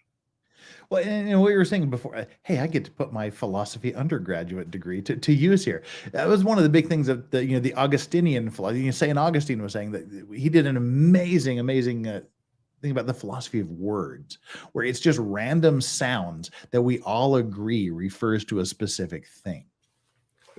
I've got to write. See, whenever I get inspired, see, this is the thing. I write little inspirations down. So I'm going to do that this is for future. See this is how books get developed. People wonder how I write so much, because inspiration is fleeting. It's God-given. God blesses it. It comes from somewhere. It's the muse. It's the creative muse. And these ideas, they come up. And when you're inspired, you write them down. Well, if I'm the inspiration for this, I demand to write the forward. The forward. I was going to say the prelude. Forward. I'll write it down. I'm stuck in musical. Legal Vices. Well, you're talking about like the friendship love, the love of friends, the agape thing. Let's talk about failure, because you mentioned something here in the same page where you talk about the language of love. But it's hard sometimes to distinguish true friends from acquaintances or those who simply seek to use the relationship. Too many times people say, I have this friend, when they don't really mean friend. They mean, I know a guy. And it's a deception too, because we'll talk about that for a second, because the seal has been broken. I shall return. Talk about that for a bit, because I know where you're going to go with this. So go ahead. I'll start with what the book is actually saying. And, and this is a book, is stevegosney.com. It's the only place you can get it. Prepare the Handbook for Individual Freedom. And it's Develop the Ideal Christian Mindset, forward by Nick Rekieta. So what he's talking about is friendship. And I say I'm a little bit blind sometimes on this, and its relationship. It has to do. I really do think it has to do with my fatherhood and issues, right? But how do you sort out friend from simply somebody who has a mutuality of interest from you? That's a difficult question, and I must say it's difficult. And how do you answer that objectively? Because somebody comes at you and says, "You're my friend," or "I like you," and you may be fighting on the same team, maybe in an office, maybe in a corporation, and I don't know. Well, the first thing is that somebody who wants the best for you and is sad when you fail and happy when you succeed legitimately? Or is there a piece of them that wants to drag you down and is secretly revels when you fail, or is secretly jealous when you succeed? Okay. A friend wants you to be a success and happy for you. The other is there's also a friend is somebody that has mutual admiration. So a friend is somebody that admires you and that you admire them. So that's the basis for friendship, is those two things. Now, also when I'm saying discerning whether that person is actually happy when you succeed or sad when you fail, that's also something that you need to be aware of in your own heart and for becoming a friend to others. Because a friend to others is somebody who gives their heart and wants them to succeed. Now, I will say that I have jealousy in my heart. I'm a human being. I'm individual. I'm flawed. And I recognize that, sometimes I'm like, oh, that guy, how he got ahead and I didn't, or that guy's got a beautiful house, or, that beautiful wife. How did I get here? Right. No, that's talking heads.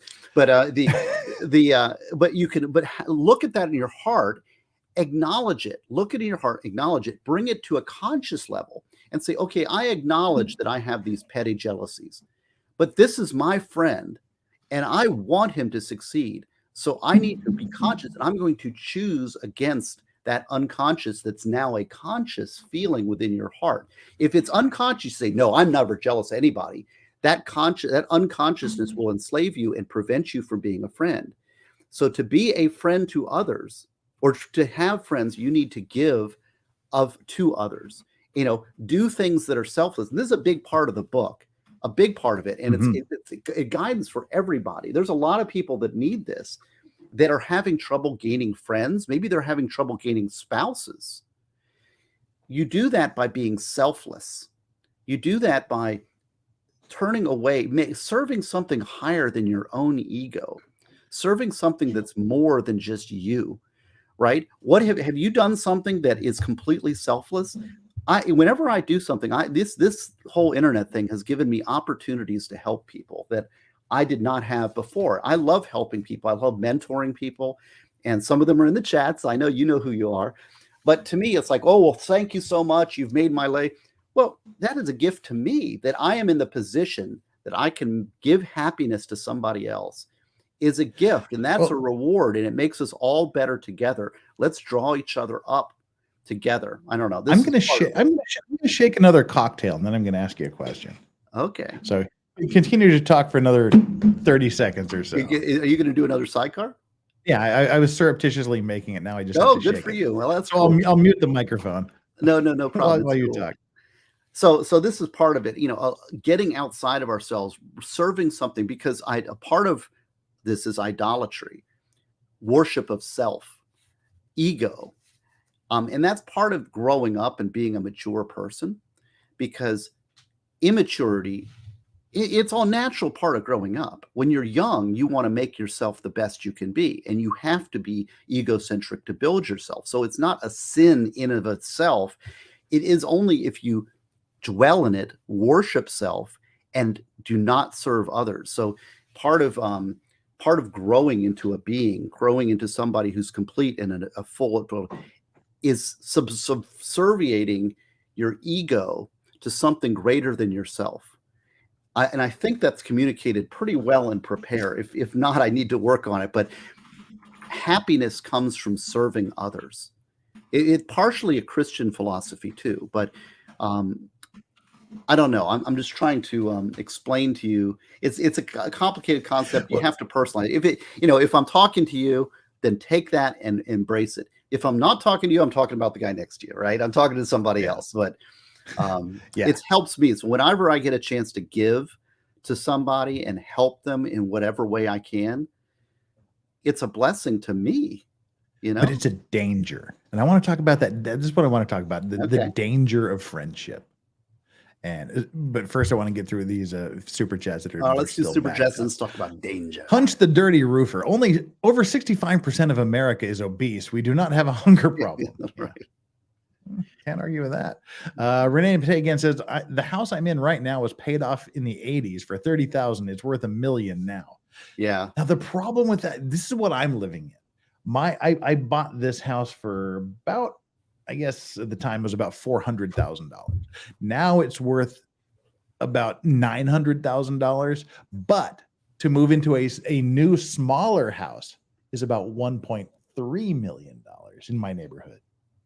So you're actually stuck in a place, because even though your assets on paper have increased, the other assets around you have increased further. So you're farther behind than when you started. So that's an interesting thing of financial freedom and whatnot. Fluffer Boy just keeps it simple. Steve! Fluffer Boy. Fluffer Boy. Well, go Binger. I don't know. And Ike, every time your Steve Gosney Out for Justice video shows up in my YouTube feed, the theme to the People's Court plays in my head. And again, we're going to get into some more of the Steve Gosney appellate stuff that Steve can't join us for here. On the June, are you going to do June 15th? Could do that, yeah.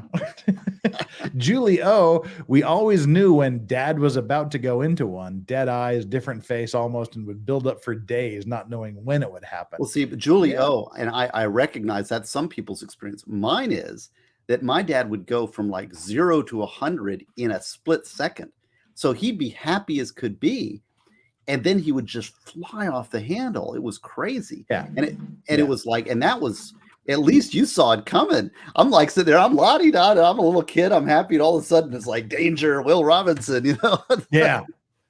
Yeah, and I wish I was drunk says, I work in a gym, and I say something like, Steve, when I train someone, I say, you are not in competition with anyone else in the gym, just yourself. Exactly. Right. Well, my son is actually working out now. He's getting to be physically fit and really something. And I'm like, what are you really doing? Most guys get so competitive in the gym, and they're like, I gotta Look good for the out. lady. And it's like, really. Oh, I wanted to say something. Young people, we were talking about buying a house, and I have a beautiful home, and I'm blessed.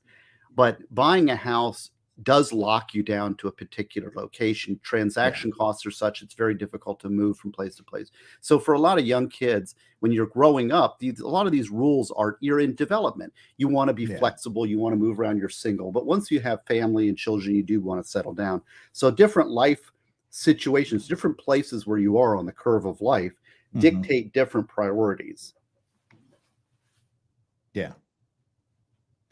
And I was, and again, I don't want, Korean housing prices are ridiculous. I don't even think I'm like, ooh, I'm living in $1 million house. Oh, it's like 51 square meters. Biff Franz. Yes. Kids need structure. Okay. That is so important. That is so true. It's existentially true. I was a prosecutor for 6 years in Flagler County, Florida. And at the time, at the first 2 years of that and some other parts, I did all the juvenile prosecution for all of Flagler County. And that it was really a blessing because I would just had my son. And the thing that screamed loud and clear, clearer than anything else I can possibly explain to you, is that kids thrive on structure. Yes. And if in the way that you show love to children is by giving them structure, by saying this is right and this is wrong. Very, very, I remember 1 in 100 maybe would the kids that were in trouble with the law be kids that the dad was in there and they're like, now I told him and this is against his rules and he's supposed to be in at 10 and he should never have been out and I punished him.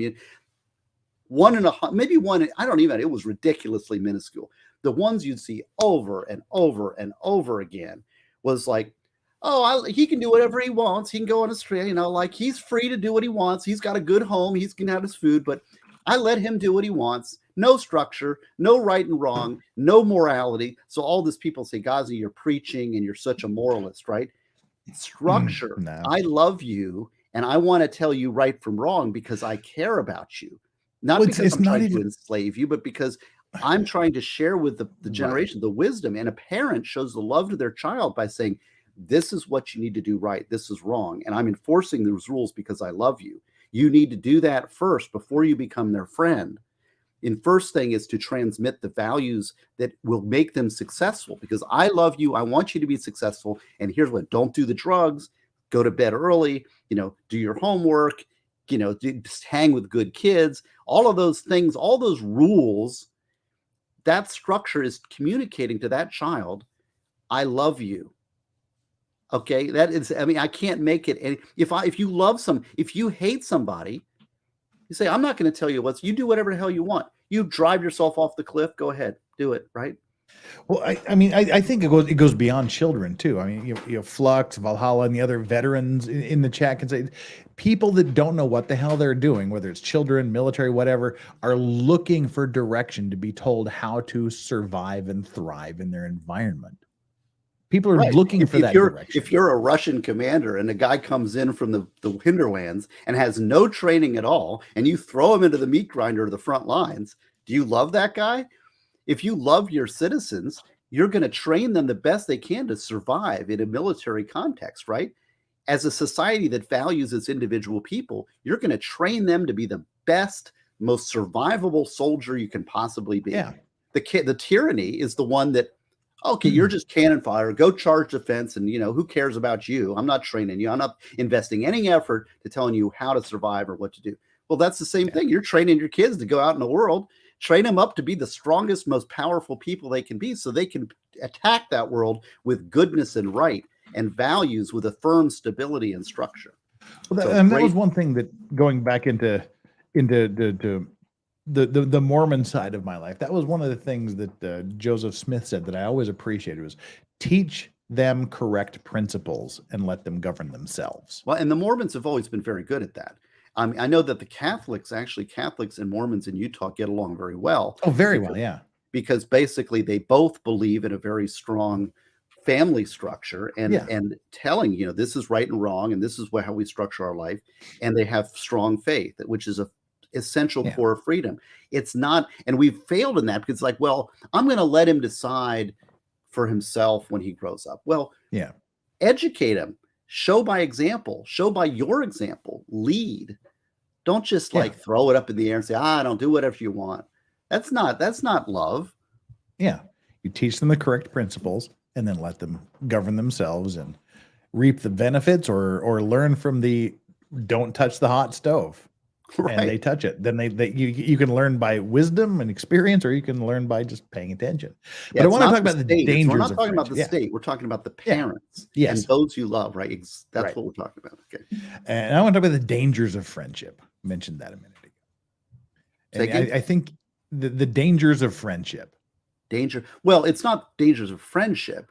It's the danger of treating somebody a friend when they are not your friend. Was that what we're talking about? Sort of. But you have the people that are your friends, your group you hang out with.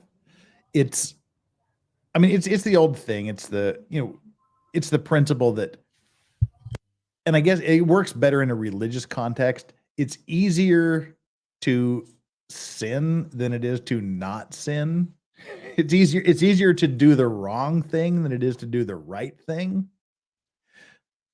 because it's easier and more fun to do the wrong thing, I think. Well, and maybe. Well, where I'm going with this is like with my older brother, who's now deceased.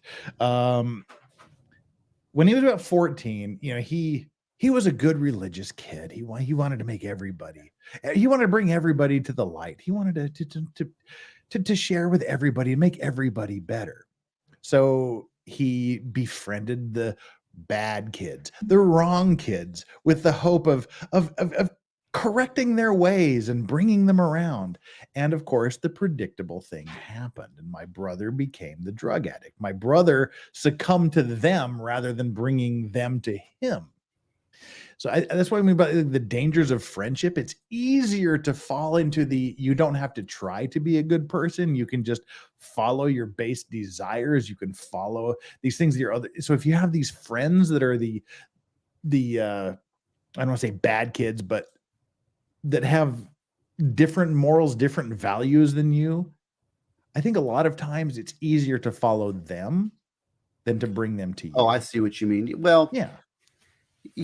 Don't betray yourself based on the whims of others. So, be certain who you are. I mean, I've got a lot of friends who are quite rough. And somebody was talking about they're an atheist. I mean, came from kind of an agnostic point in my life.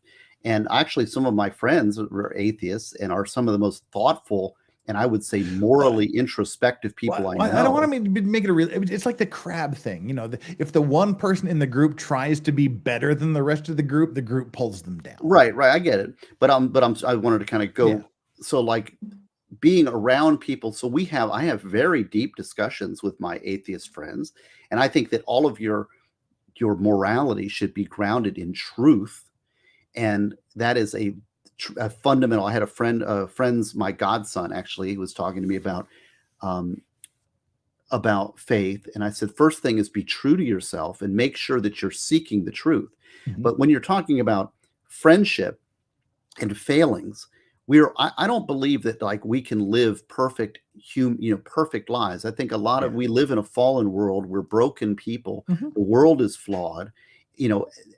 Pure good and pure evil is an abstract reality, but it is true, but it's not within the capability of our grasp. But there is an arc towards truth. There is an arc towards to humanity and goodness, but we need to follow that path. Now, taking that, when we're talking about the example of the friend, to say, well, I'm perfect and I'm better than you, that's, I think, the wrong take. But if you say, I'm not going to participate in what I have chosen to be evil, or like, let's say drug use is a good example. Yeah. Somebody, they want to get you in on the drug thing because they want to tear you down, the crabs in the bucket, right? You're happy, you're successful. And I want you to embrace this with me so that you are now at the lower level. Well, that's that common denominator, the lowest common denominator. Right.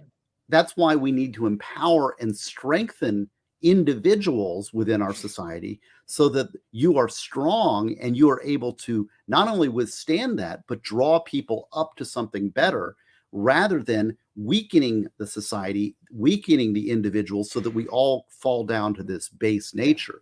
And so that's, again, what Prepare is about, which is strengthening your individuality, freeing your mind from peer pressures, group influences. Well, freeing your that's mind the last thing I so that wanted you to are talk making to the you about. individual choice. Yeah, that's the last thing I wanted to talk to you about is like, how do you do that? Where do you find the strength to resist those temptations to either stay completely out of it, or if you are in with that crowd, to stay above it and not succumb to it?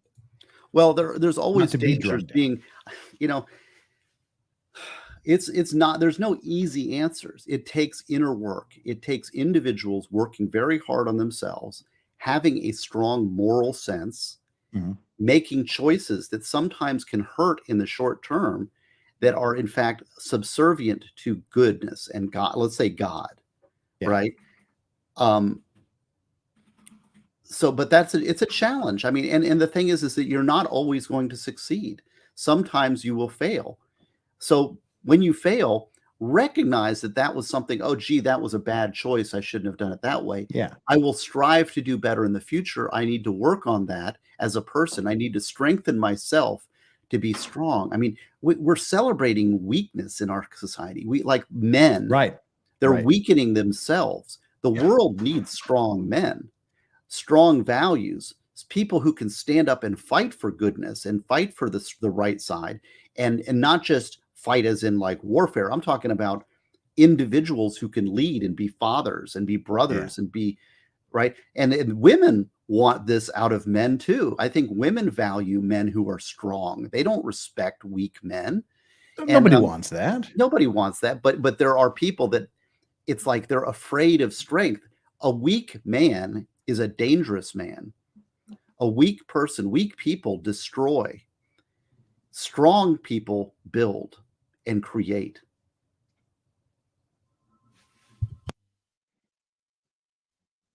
Can't argue with that. Well, that I mean, we're kind of like made it right here at the 2-hour mark. We're 1 hour and 47 minutes into this. You know, I didn't drink one drop of alcohol until I was out of college and into my second job. So I was maybe 4 or 5 years out of college before I ever touched it, and it was wine. I had a glass of wine. So, you know, everybody's about 34. Huh? It was about 34. Yeah, so I was in my late 20s because I saw I had people around me who were alcoholic, and I said I don't like that person when they're drunk. And I don't see anything positive. It's like, you know, you're a better guy when you're bliss. You know, it's like, no, this is interesting. This might be the time, because I took down my last F at Friday stream from YouTube and Rumble, and people have been, why did you take it down? This might be the there were some good law card moments on there. In fact, I even emailed Tom. I said, you got to pull. There was the dance by Steph, the altar nerd. Now I have no idea how long I think it was on for 5, 6, maybe 7 hours.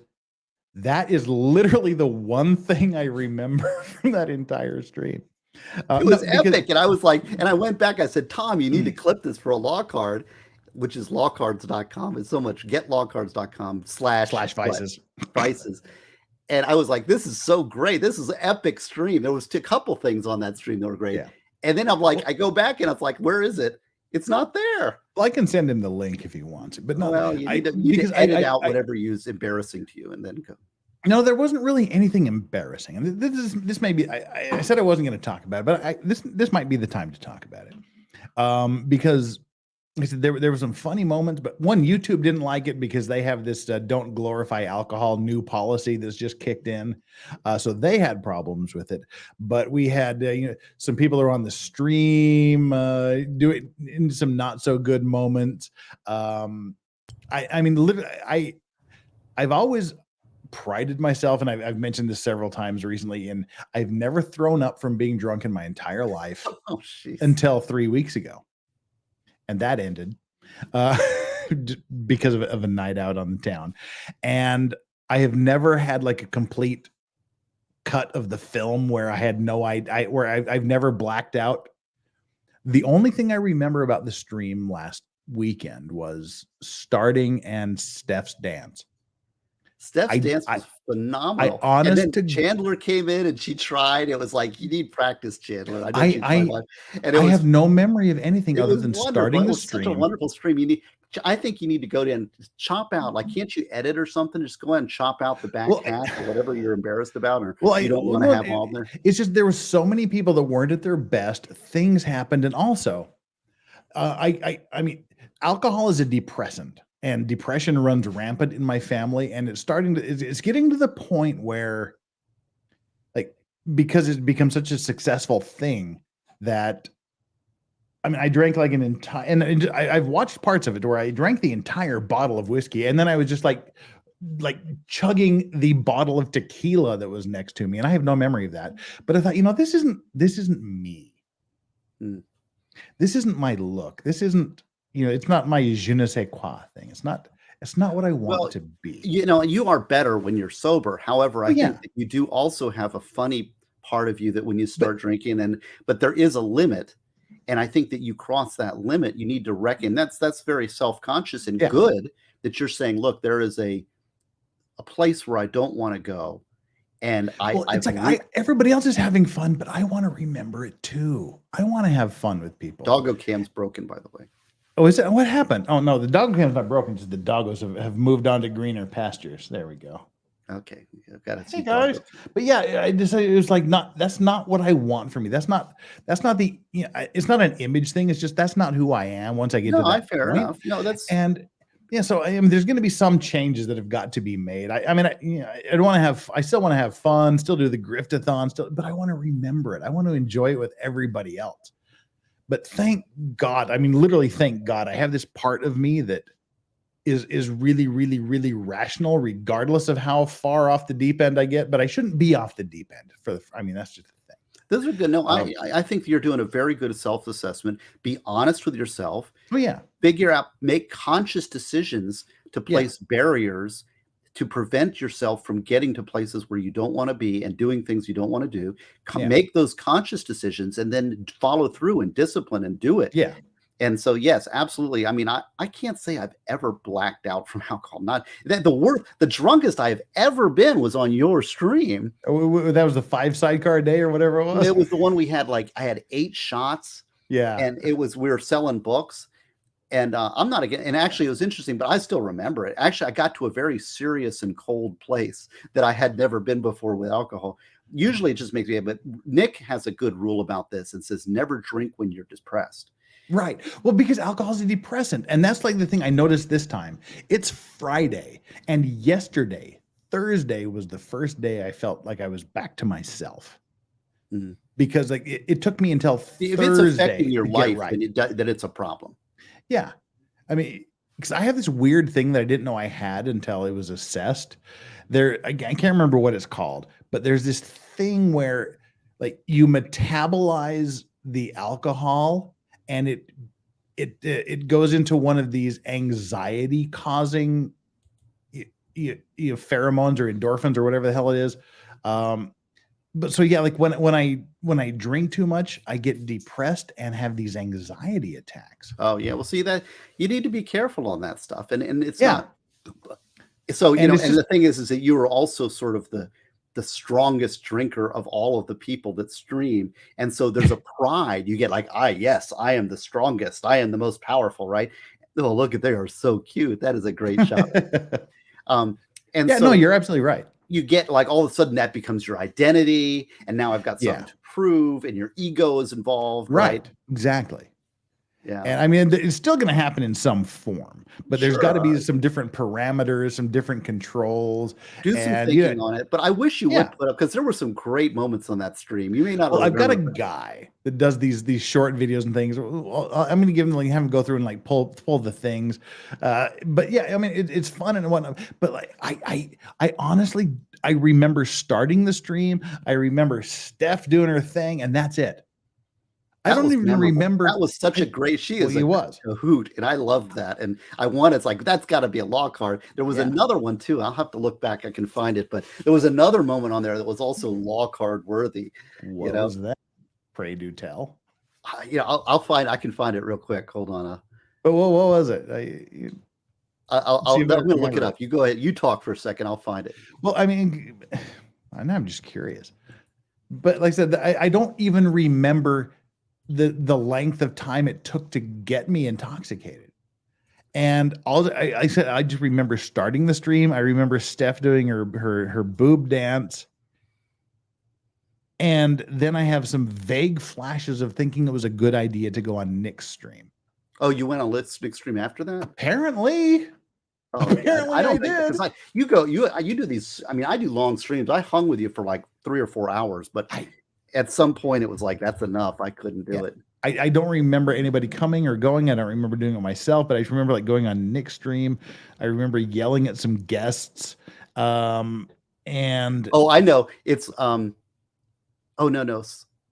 Oh, that was a Jeff. These are two. I also sent to Tom a couple others when you were talking with my buddy Megan Fox. Oh yeah, there were some Was great she ones. on? She said it was sort of fun to talk to Jeff.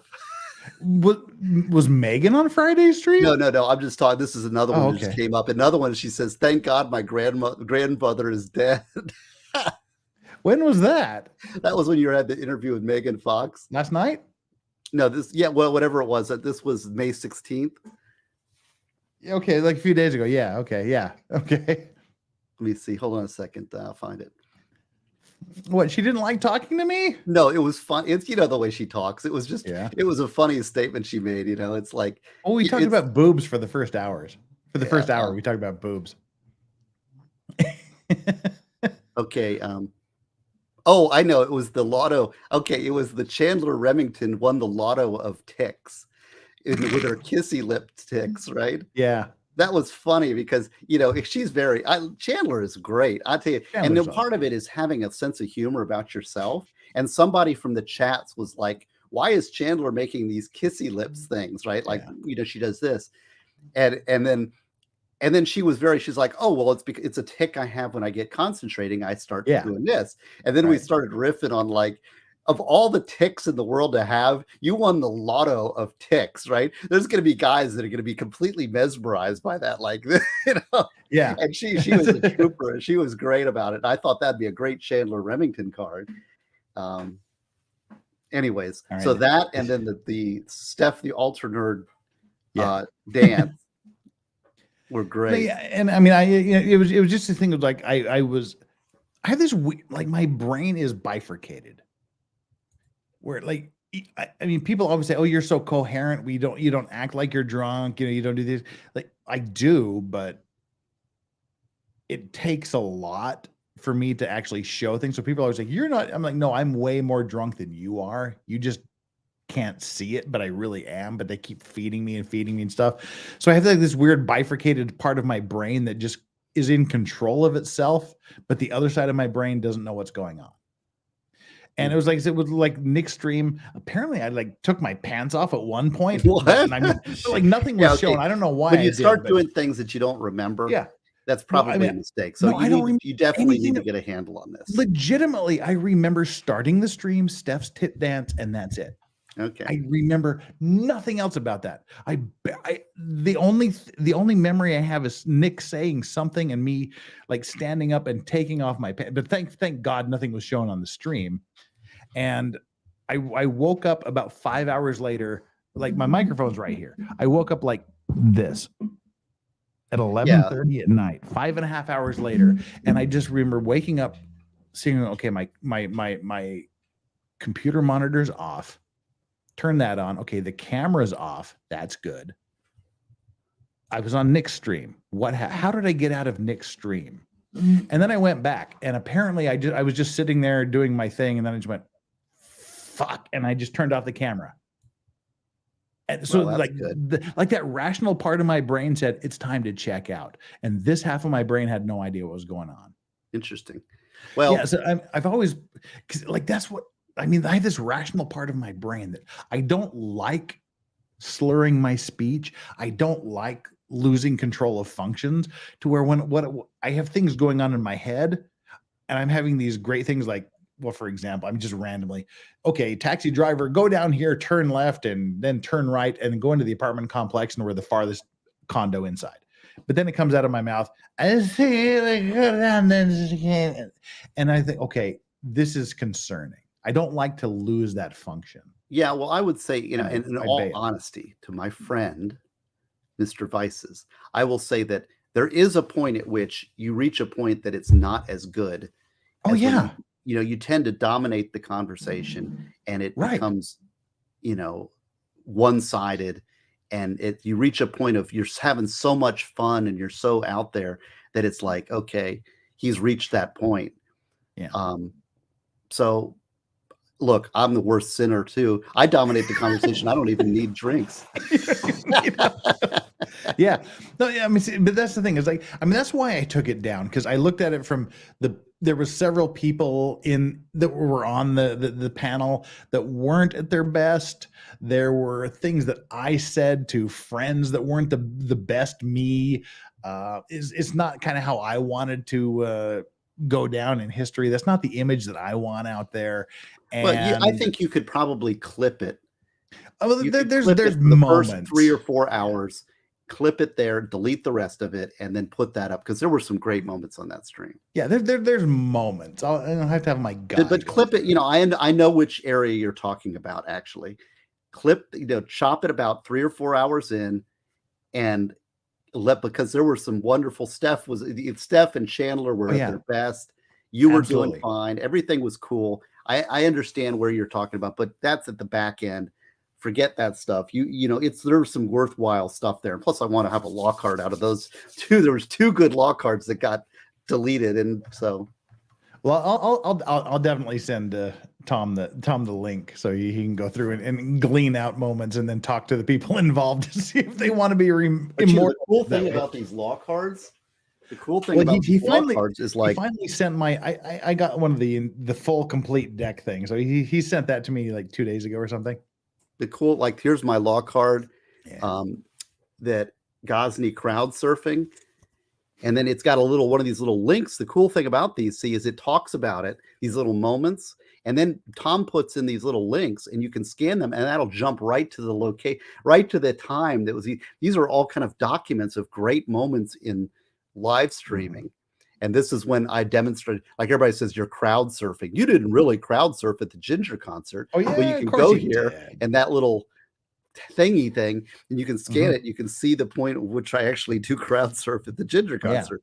And so it's great. That's why it's good to have them up there. QR code. That's what it's called. Spath got it. Yeah. And I mean, that's the fun. And that's what I'm doing this weekend. I'm signing the rest of the cards. I've signed about half the cards because Tom sent me like 40 cards to sign.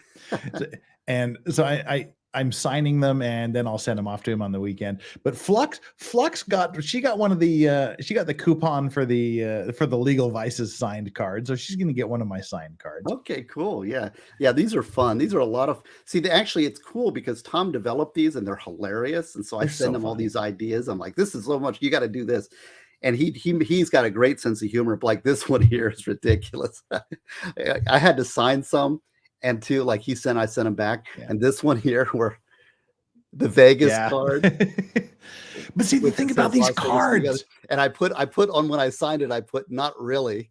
Yeah, but you can sign on there talking about Gosney. These cards are thick. These signature cards are.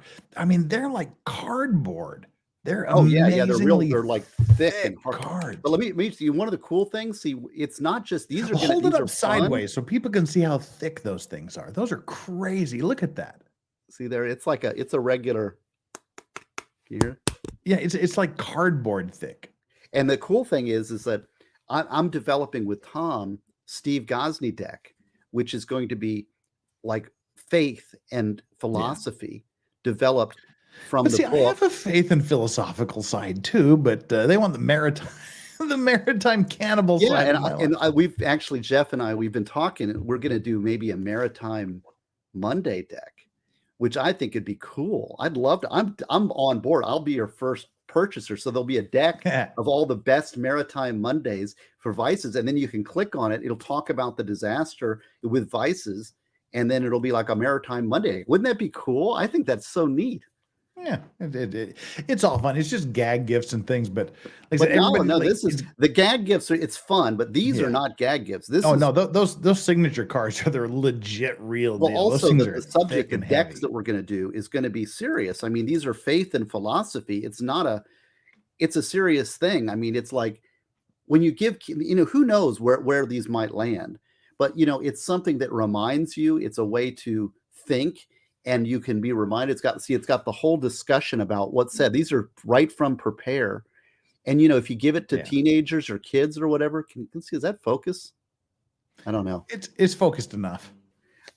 So there's a gag gift part of it. The regular deck is going to be the regular cards. The trade are great moments in streaming, but there's also going to be decks that are going to be serious deals.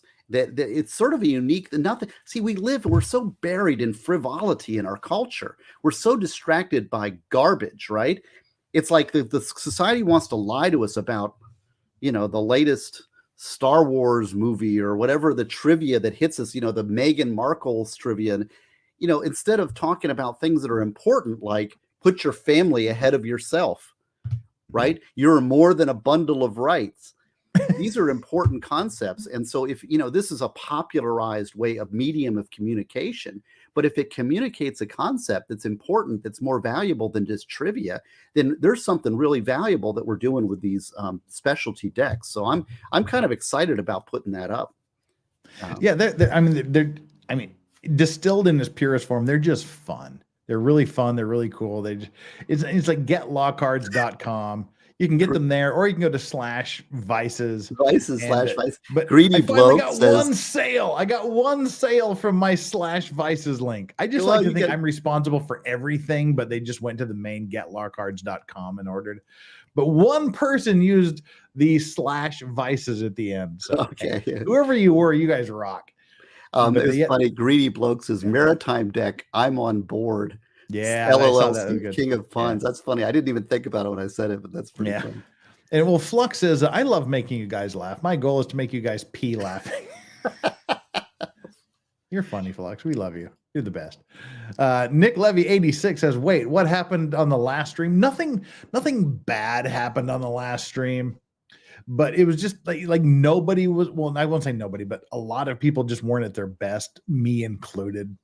And it was just a thing. I just made the decision because there was a lot of people that had concerns, and YouTube certainly didn't like it. But anyway, Sage Forensics is not fun for Jeff if he's not remember. I don't remember a thing, and this is the first time in my life I don't remember a thing about what. I don't even remember the prelude to what happened, and it was kind of weird. Hey, I don't blame him for that. Yeah, I want to enjoy this with everybody else. We'll work out. We'll find something. KKB's got it. He says, I appreciate your openness about your feelings on the drinking. It's good for people to hear it, and it's great you're aware enough to make a change. Exactly. I think it's important. Yeah. I admire you for that. It is tough because it does kind of get wrapped up in your identity, like I'm this guy with the iron liver, right? But see, I don't mind being known as that guy, but I don't want to be known only as that guy. And being Lithuanian, Scottish, and Irish, that's addiction runs in my veins, which is why from the day one, and I used to do quarterly, I would do a dry week just to check myself. But then when I started doing the F at Friday, I would do the F at Friday, and then like the next week, I would detox and not have any alcohol whatsoever, just to check myself, just to make sure I'm not feeling the need to have the drink, just so I don't, it was just that self-monitoring thing. But Yeah, the last couple have been. I've just been like in a serious depressive funk for 3 or 4 days after it, and then that's just not kind of how I don't want to do that anymore. I'm like, I want to enjoy with everybody else and then feel good going to work on Monday. Okay, I'll sacrifice my Sunday for it, but I want to have that good feeling going back to work. So yeah, we'll work it out. We'll do something. It's not a big deal. It's just it was just a command decision I made to pull it down. Well, I think you can save. There's great content there. Chop off. There's a certain point in the stream which you need to chop off. Chop that and everything after that. It just make one slice. I'm going to read one the first few hours. I'm going to read one more super chat here from Flux, and then I'm going to hold your toes to the fire a little Do it. Let's get through the super chats and then talk. Flux says, my favorite was Chandler meeting Mrs. Flux for the first time. You know, Mrs. Flux, I was so happy to meet her for the first time. She is so cool. That was so fun to drag her in and make her sit down and talk to us. You know, she is awesome, and I really enjoyed getting to know her. Send me an email with that clip, and maybe we'll law card that. Oh, because I enjoy watching their Minecraft streams they do on my Sunday morning anyway. It's a lot of fun to watch, and but to sit down and actually just talk to her and have a lot of fun, that was really special, and I really appreciate that, Flux, for bringing her in and having her stick around as long as she did. Okay, it's time to stick. There's like too many S's here. Time to stick Steve's toes to the fire. There were too many S's in there. Time to stick Steve's toes to the fire. When you were saying the moment, what was that moment? Tell me, because I don't know. What was the moment where you say, like, I should cut the video? Like you said something occurred about 3 or 4 hours in. Well, no. Just tell me. I'll put it in private chat and you see. Just tell me. Just put it out there. No, it happened and people saw it. Put it in private chat. Don't do it. No, do it, because whatever you put in super chat, I'm just going to read. So okay, we'll do it. Yes, exactly. You are right. When Danny came on, because that was the next chat. Danny was too drunk when she arrived late. No, this is not on. This was on me, and this was legitimately the moment. Both of you got very not nice to each other. But see, I don't even remember doing it, which is the thing. I know. But I think you were both over where you shouldn't have been on stream. And yeah, we were both doing it jokingly in jest and keeping it. And we talked about it a lot the next day, because like early on in the stream, Danny was doing my stream. She also promised Rob Law and Lumber to go on his stream. She said, "Oh, I'll be back in 40 minutes." And then it was like 3 or 4 hours later, she came back, and I said some really not nice things to her jokingly, but it was just.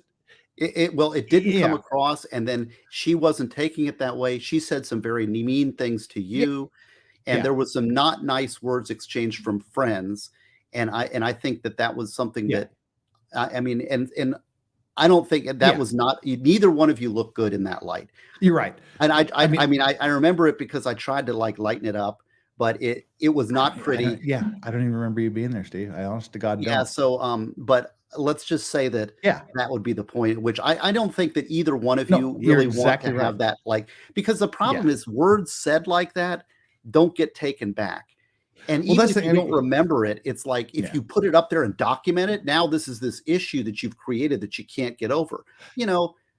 It's like, let's work together and let's move forward. And those make mistakes. People make mistakes. We're all flawed. Nobody's perfect here. We're all human. And so and you're absolutely right. It's not a pretty moment for either one, but it wasn't as terrible. It was. I feel bad not for the stream. I don't think the stream was derailed. I think both of you. It was not something you want to put up there to document, so that you're going back. It's just like our relationship. It's like Danny is my ride or die, and I'm her ride or die.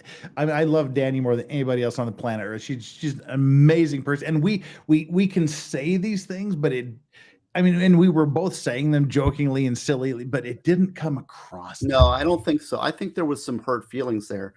I didn't like it, but it's no big deal. It wasn't like really hurt feelings. It was like, wow. I thought it was actually funny from outside, but I could see between the two of you, it wasn't pleasant.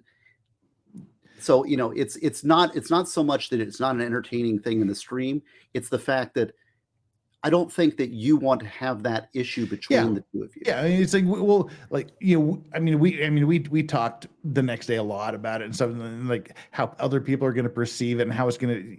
Like, I mean, we were cool. Like, okay, this is this is the deal, but that's not who we want to be seen as. That's not what we want to be remembered for. That's not what we want. See, I think it's more of an issue, personal issue between the two of you rather than something that's, I mean, it would be I'd put it on a law card, you know, but that's exactly why you don't want it. Because, yeah, exactly. Because it's like, to me, it was fine. It was entertaining. It was kind of like, I mean, you know, it was just a moment in time. But when you start posterizing things, it becomes, remember like remember the guy that got dunk of death? Remember the dunk of death? And it was the guy here, the basketball player who jumped over the 7-footer. Yeah, and just dunked over. Yeah. Yeah. And it's like, and that guy who's probably a good player, probably the best player in his country, will forever be remembered as the guy that got dunked of death. Right. Yeah, but I mean, Danny and I, we were cool with each other. We love each other to death. She's my home girl. I mean, we're just ride or die with each other. But like I said, just how it came across was really, really not what either of us wanted. Yeah, I got you. No problem. And I mean, okay, well, next chat. You've got that. We don't need to talk about it anymore. No, but I mean, it was like that, and like I said, like there was other things that happened with certain people like checking out randomly in the street. It just like it got out of control, and it scared me because there's June and then the next one is July, which is my birthday, and I just assumed that would be ridiculously off the hook. So things are going to get sorted out in June so we can deal with things. But yeah, I mean, everybody's cool. Like nobody hates each other, and everybody loves each other, and we're all like super awesome. And in a few hours, we're all going to be streaming together. Let me ask you about. I have a question. Okay. Sure, go ahead. Let's just sit down. You can ask Mormon me anything. Friends. Okay. As an outsider and not having lived in a Mormon community or this thing, it seems to me that there's like a holier than thou warfare that goes on. I don't know. Is it something that's like, maybe it's just a fundamentalist Christian type thing, or maybe it's a Mormon thing. I don't know. But sometimes it's like that there's like this warfare that people want to get to the purity side. They win their argument by trying to be more and more pure. Have you ever seen that? Do you know what I'm talking about? Well, yeah, no, I think, I mean, if you're talking like within the Mormon community itself, I think it's very, very easy because like you were talking about the relationship between like Catholics and Mormons and whatnot in Utah. If you replace the term Catholic guilt with Mormon guilt, same thing. So maybe just use it to shame each other. Because it is this tendency that, that we want to get into our moral high horse. And when we're opposing somebody, we want to feel morally superior. Sure. So we puff our chests up.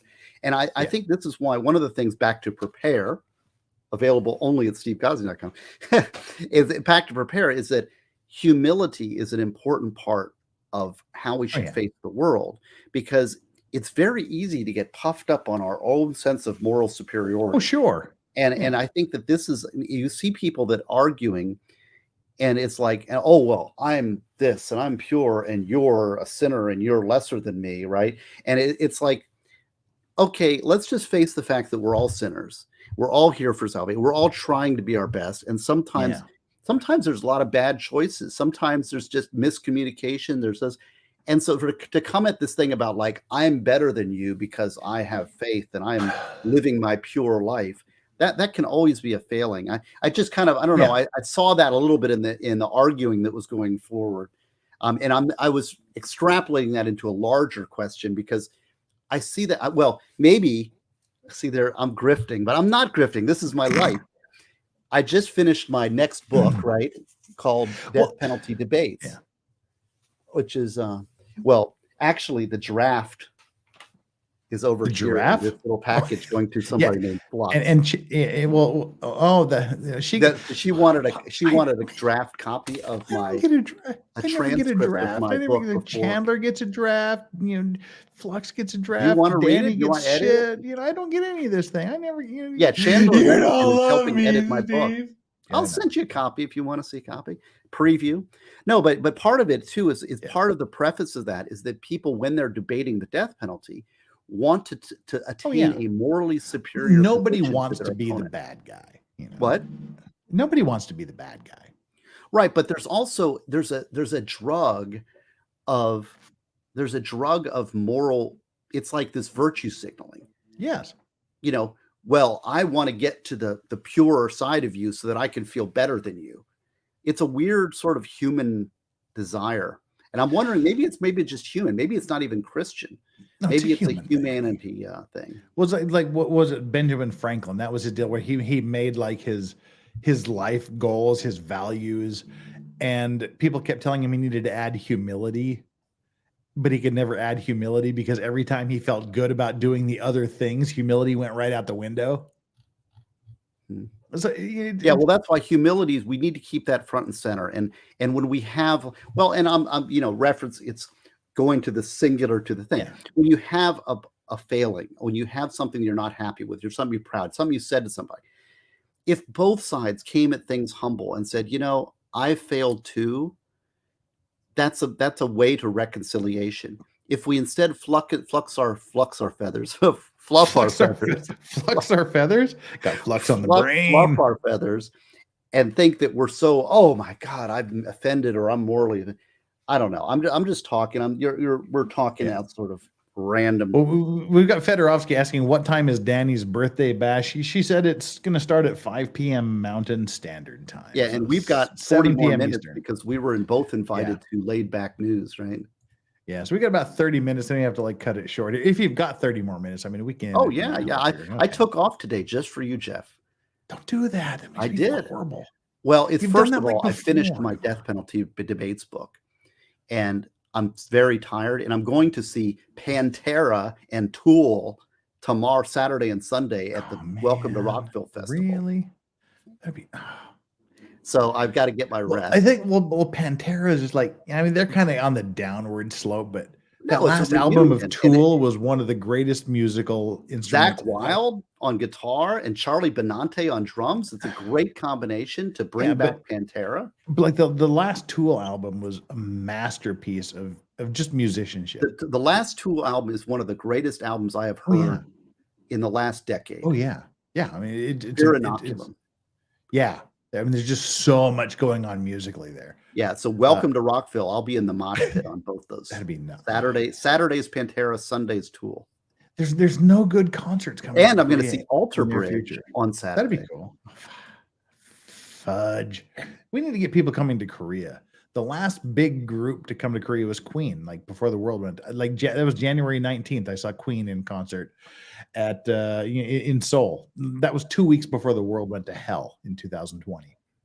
But I did get to check off that bucket list to see Brian May in front of my. There's this debate. I wanted to say somebody says Pantera didn't exist since Dime died, and I'll agree with that. Okay, and I'll say that I get it, but I never got a chance to see Pantera when they were at their prime, and the question isn't. The question now is, you can't see Pantera as they existed with the brothers, right? So what's my choice? It's either for them to not see them at all or to see them in this incarnation with Zach Wilde on guitar and Charlie Benante on drums. Yeah. I'll take that any day. It's not a question of having my ideal. It's a question of what are we dealing? What are my choices in reality? So, yeah. We've got JD Buck here saying orange juice, Jeff, good choice. No, this is my second double sidecar. So this is my quadruple sidecar for that. It's not orange. They're pretty good. See, I'm going to convert you, huh? No, I haven't had a sidecar in years because I'm not a cognac fan. I don't get cognac. Either drink whiskey or drink wine. I don't get this stuff in the middle. I don't get the cognac, but there's so many good cocktails you can make with cognac. I did this just for you. I went out and bought my bottle of Hennessy cognac just for you so that I could have a sidecar in honor of Steve, because I know it's 9 o'clock where you are in the morning. Greedy blokes. Have you read any philosophical arguments on it? Yes, I would say that I'm not really an expert on philosophy or religion. I am humbles on both of those. I am just doing the best I can with what I have. I read mostly nonfiction history when I read on my time. Although John C. Wright, have you heard of John C. Wright, the fiction author? What has he written? Orphans of Chaos, science fiction fantasy. He's brilliant. Doesn't ring a bell. I did a 3.5 hour interview with him on my Rumble channel. and he's great. And I'm going to have a live stream. Let me announce it here. I'm going to have another interview with him, and we're going to do a live stream so you guys can bring your questions. He's a brilliant guy. So, and he's really grounded in philosophical.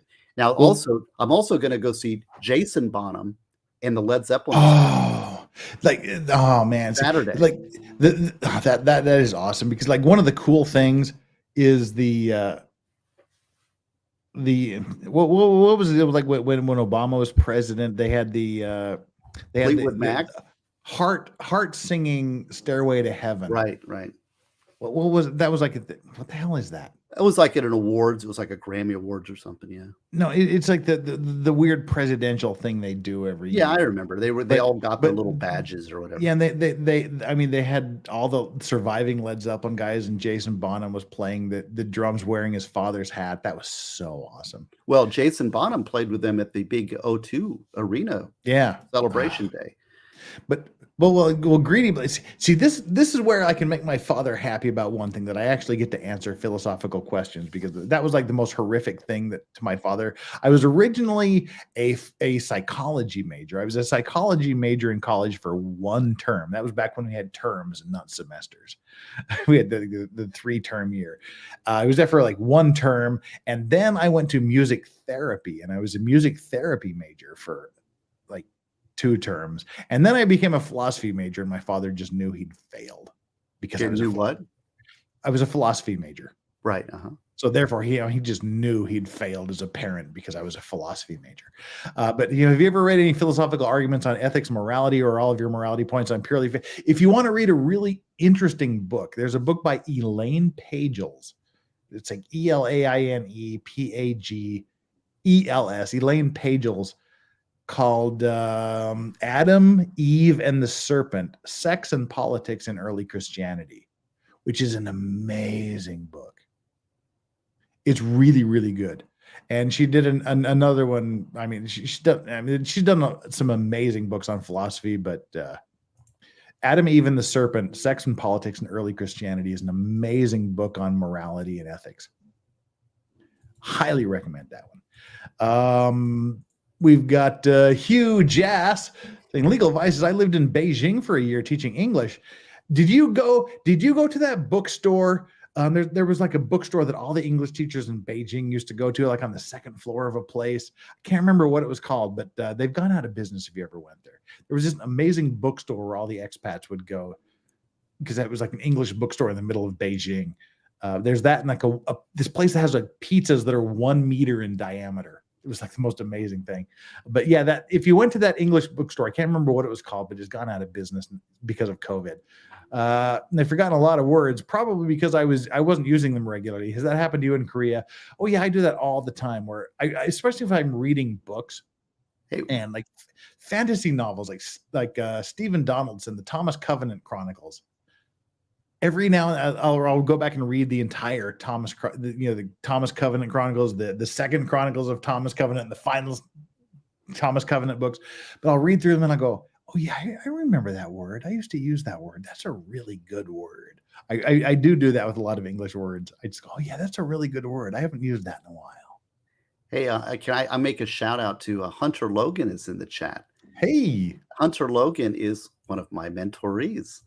And he's helping me also on my death penalty book. He's given me several good edits, and he's very careful. He's read through the entire death penalty debates book. So Hunter, what'd you think now that you've read through the entire death penalty debates book? What did you think about it? Post in the chat, completely unsolicited, even though he is my mentoree and he's helping edit it. I think he's probably the only person other than me who's read it front to back. See, Jeff Lynn ELO was my brother's band, and Toto was me. I was a huge Toto fan. Toto were my people. The very first cassette I ever bought with my own money was Toto Hydra. Yeah, I was a huge Toto fan. Yeah, there you go. Chandler, yeah. I'm sorry, we're on different pages now. Get me back on page. I'm over back over here, like in my little world. Whatever. we're just talking about music. Rosanna's Toto 4 was a great album. It had like Rosanna, it had Africa. Toto 4 was a great album. But Hydra was had like Hydra, 99, Georgie Porgy. Toto Hydra was an amazing album. Steve Gosney, are you going to be at the gun show all day Saturday and Sunday? Yeah, not this Saturday, Sunday. The following Saturday and Sunday, I'm going to go to the DeLand Gun Show and sell Prepare. And hardbacks will be available. Basically, I only sell hardbacks when I do special. You're going to sell the crap out of that at a gun show. I don't know. Bronca said he tried selling his book at gun shows and nobody wanted to buy them. They all wanted to buy guns and not books. Yeah, but they want to buy prepare because being a preparer is a thing. Being a law of self-defense. I think so. There's a lot of prepper in this.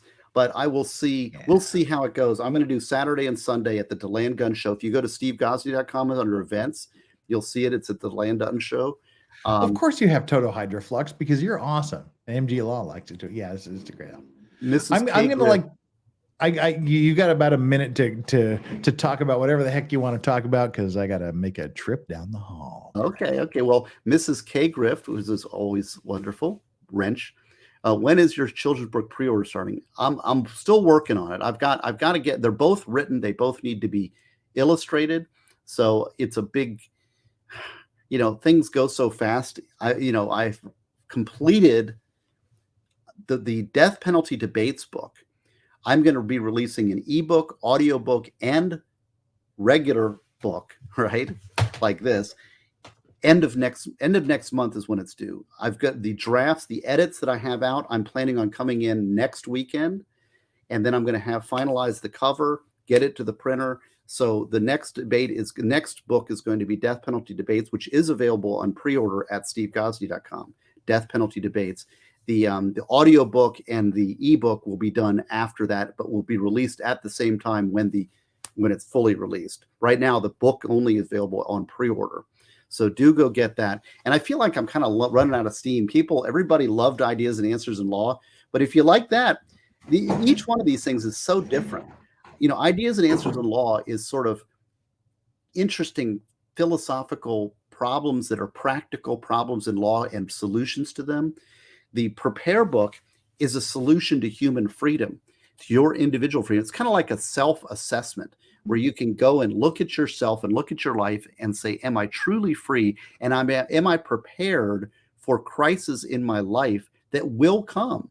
If you're not facing a crisis now, you will at some point in your life face crisis. Are you prepared? That's what this book is to do, is to give you a self-assessment so that you can be the strongest person you can be. Death Penalty Debates, which will be released, it's unavailable for pre-order.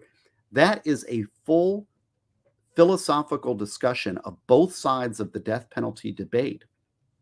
And it's a discussion of whether or not the death penalty is a net negative or a net positive.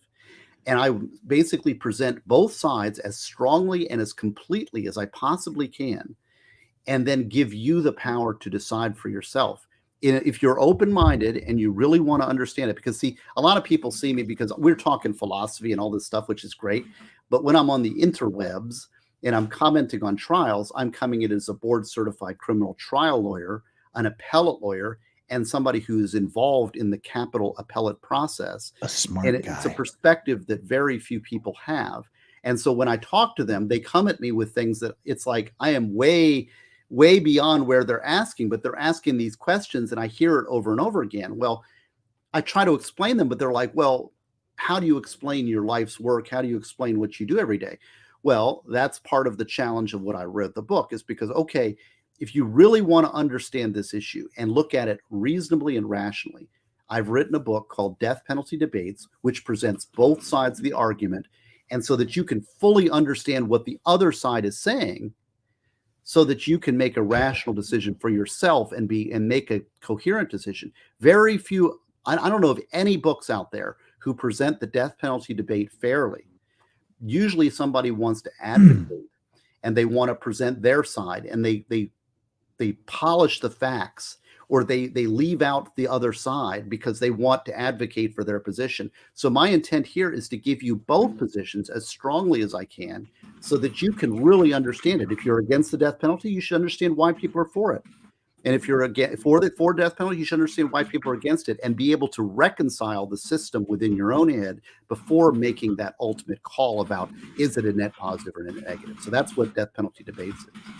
Well, I've got a question for you, and I'm sure we'll ask it again in a minute when we're over on Eric Hundley's deal in about 25 minutes from now.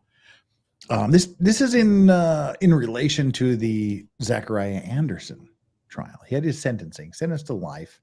Well, he was sentenced to. He had 2 charges of stalking, 1 charge of murder, and 1 charge of hiding a corpse. And he was sentenced consecutively to 2 years for each of the stalking, 6 years for the hiding a corpse, and then life for the murder with the possibility of parole 40 years from the date the life charges kicked in. So basically 50 years from now, he's eligible for parole. But one thing that happened during his sentencing trial, during the impact statements, Judge Schrader, Bruce Schrader there of Rittenhouse fame, he let the victim's family give their victim impact statements because he's required by law to do that. But he also did not allow Zachariah Anderson's family to give any counter impact statements on behalf of Zachariah Anderson. He said because he's not legally required to do so and he doesn't do it. I would argue that there may be a Sixth Amendment argument there to present witnesses on your behalf. How do you personally feel about the families of convicted people giving impact statements at sentencing? I'm so happy. I have a book about this.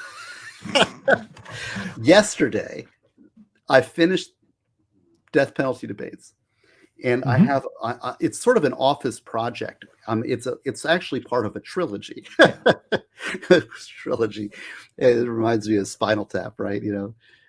Saucy Jack. No, it's part. Katie says, "Oh, imagine that you have a book about it." No, well, and on the death penalty debates, one of the arguments that people that say death penalty is a net positive for society is that it provides validation for the families, right? Mm-hmm. And so the prosecutors are speaking up and standing for the families, okay? Well, I'm including in this book as part to counter that. I'm bringing into the book to counter that. Yeah. We have a case that my office mate and our capital team handled, that the family begged the prosecutor's office not to seek the death penalty. They were unanimous in begging the prosecutor not to seek the death penalty. It was that's how it was in the trial that we followed in Florida, where all the victims said, "No, we want him to suffer in jail for the rest of his life." No, this was the father. It was a father who killed his infant. Oh, this was the defendant's family. Okay, sorry. The defendant's family was also the victim's family. Right. The defendant was a father who killed his infant son through child abuse. And all of the family was unanimous that they did not want the state to seek the death penalty. The state sought the death penalty, went to jury trial, and went and got a conviction, presented in the death penalty, the penalty phase, all of this evidence, these aggravators. The judge and the law and the prosecutors fought against the family members from speaking about their will to have him sentenced to life and not death, prevented the family of the victim and the defendant from expressing their will to the jury that they wanted life. Would they be giving their statements on behalf of the prosecution side or behalf of the defendant side, or is it impossible? I'm just telling you. Well, I mean, because they have the constitutional right as a victim's family to do it. I'm just telling you, this is the way the law is. Yeah. You're gonna hear about it in my book, Death Penalty Debates. The family wanted to speak on behalf of the defendant and the victim to say to the jury, we do not want the death penalty. Mm-hmm. They were unanimous. They all sat on our side of the courtroom. When the jury came back, they gave life to our client. Our team succeeded, gave life. The grandmother, who's like the matriarch, sent an email, and this is in the book, this story, sent an email to our defense team saying, thank God for the work that you've done and sparing the life of this person. Wow. So it's not fair for somebody to say, as a matter of a rule, that the prosecution speaks for the family. Not only did the prosecution not speak for the family, they went against their wishes and shut them up, prevented them from speaking their will to the jury. Okay, that's interesting. Yes. But now answer my question, Steve. What's your question again? The question was Judge Schrader allowed all of the victim's family, the alleged victim's family, he's still officially declared missing, not dead, but because the guy was convicted of murdering him, they're obviously going to change that soon. But the alleged victim's family, the ex-girlfriend, they were all allowed to give victim impact statements.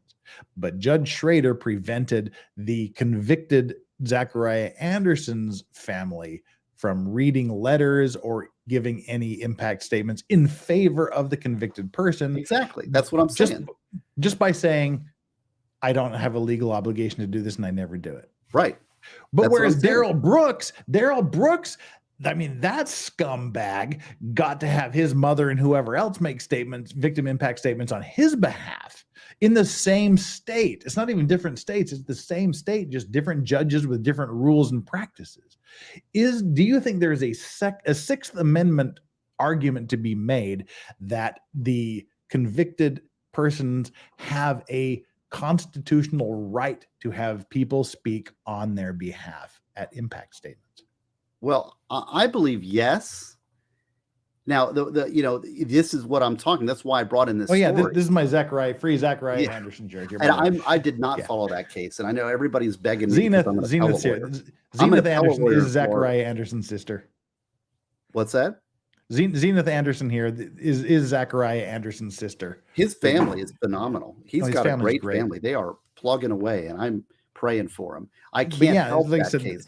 That was the thing. I mean, it's not going to overturn the guilty verdict, but it may affect sentencing if it's an appellate issue. But I firmly believe that the accused, or I guess the convicted person's family, should have a Sixth Amendment right, because you are still a witness. The state is still presenting witnesses against you, for calling for your death or your life imprisonment without parole, however you want to couch it.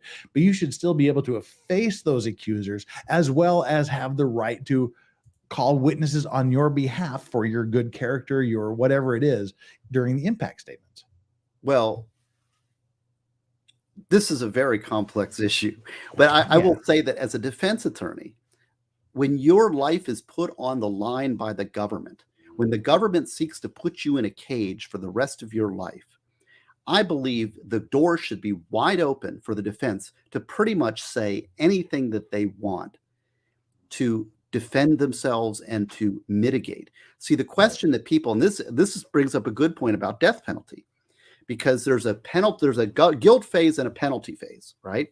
And most people don't get past the guilt phase. Most people think, well, if they're guilty, they should be shot, they should be killed, right? Yeah. I don't care what his childhood is like. I don't care what the mitigation is like. If they did it, they should be executed, right? Mm-hmm. But see, you do have a Sixth Amendment right for a jury to fairly consider mitigation at sentencing. Right. In the death penalty context. All right. So what is considered mitigation? Well, anything that the defense thinks it should be. And I think that concept could be brought into a life in prison situation. But I really feel, the government's the one, if they lose, they don't lose anything. They just don't put you in a cage for a year or 10 years or for life. Right? When the state loses, it's ground zero. It's nothing has happened. Nothing's changed. If you as the accused citizen lose, your life is over. So you should be able to put on pretty much anything you want. And as an appellate lawyer, I am always looking for situations in which I call the state or the judge is muzzling the defense. Because that's what they're doing. We're going to put in all this evidence that we want in, and you sit there and you shut up and you can't say anything. I got a big problem with that. You got to have a damn good reason to be able to do that as a matter of law. Because to me, the rule should be, you can say anything you want unless there's a damn good reason to not let me put it in. Sounds about right to me. Thank you. Because I do believe that until the day you are officially given your sentence, you have the right to face your accusers and you have the right to call witnesses on your behalf. I think the argument just ends there. Should be. But like I said, in my case, the case that we had, it was a death penalty case. The family wanted to get up there and express to the jury at the sentencing phase that they wanted life, and they were not allowed to do that. Well, see, that's why I say until that instant where the judge says you are hereby sentenced to X, Y, Z. Until this is the death penalty. It is still the family was unanimous. They did not want death. The prosecutor overrode the family, and because the family didn't agree with the state, they were muzzled. Mm-hmm. I'm just saying, I'm just like making an argument here. I'm just showing this is the reality of the death penalty. Yeah, well, when Salisha asked why are prosecutors allowed to lie to the jury? Like opening statements and closing arguments, you can pretty much say anything you want. Which I don't know that opening statements, I can say, okay, fine, whatever you want to say, fine. You just have to back it up later. But I kind of personally have a real problem with just being allowed to say whatever you want to say during closing arguments. I mean, you can make objections and things, but you sound like a dick if you make objections during. There you go. Ideas and answers. You have a chapter on this. I know. I have a chapter on this. You do. Tell us about your chapter. What are you going to say? I do. I mean, I can't help it. Actually, see, one of the things, the reason I write, by the way, I'm like serving it up to you on a platter. I'm like, the thing is that I write to think. So when I don't understand something and I don't know something, in fact, this is a Justice Thomas. I've talked to Justice Thomas a couple times. And one of the things, name dropper. The audiobook is available. Yes. It's available right now. In fact, Prepare audiobook just got available. It's posted. It's now available. You can now buy it and Prepare online. So, back to your name dropping. I have a problem with what's that? Back to your name dropping. No, it's not a name drop. I mean, this was an impact. Like you're hanging out with Clarence Thomas. What he did was he said he knew that he went into things with humility. And he said, we are not worthy of answering the questions that we're asked to answer. Mm-hmm. But all I can give is everything I can do. So you work hard to answer the question. Keep a humble mind. Work as hard as you can so that you understand everything about the issue. And then do the best you can and always resolve with humility. And that's what I try to do. Like when I have a question, I answer it and I write because I'm like, I don't know the answer to this. I want to go into it. And like even people like the Death Penalty Debates book that is now available at stevegosney.com for pre-order. I want people who have reasonings that I have not included in the book to give them to me so that I can make the arguments for stronger or against stronger. If I am missing something, if you've got some rationale that I have not included in the book, email it to me so that I can then include it in the book and make it stronger, make that argument, because I want to be fully versed. I want both sides to be as strong as I can so that we are making the best decisions with all the information. There you go. There you go. So and we've got 12. Chat. Yeah, we've got 12 minutes before both of us need to be somewhere else. I know. So we need to get through. We need to get through 10 chats in the next 12 minutes, as well as wrap it up. So, okay. Valhalla says, "Is it really Queen since Freddie died?" Let me tell you. Like I said, January 19th, 2020, 2 weeks before the world went to hell, I fulfilled that. I got to check off that bucket list item of being right next to the state. I didn't give a crap about Roger on the drums or Adam Lambert saying. I just wanted to stand there right in front and watch Brian May play the guitar for 2 hours. I got to check that box.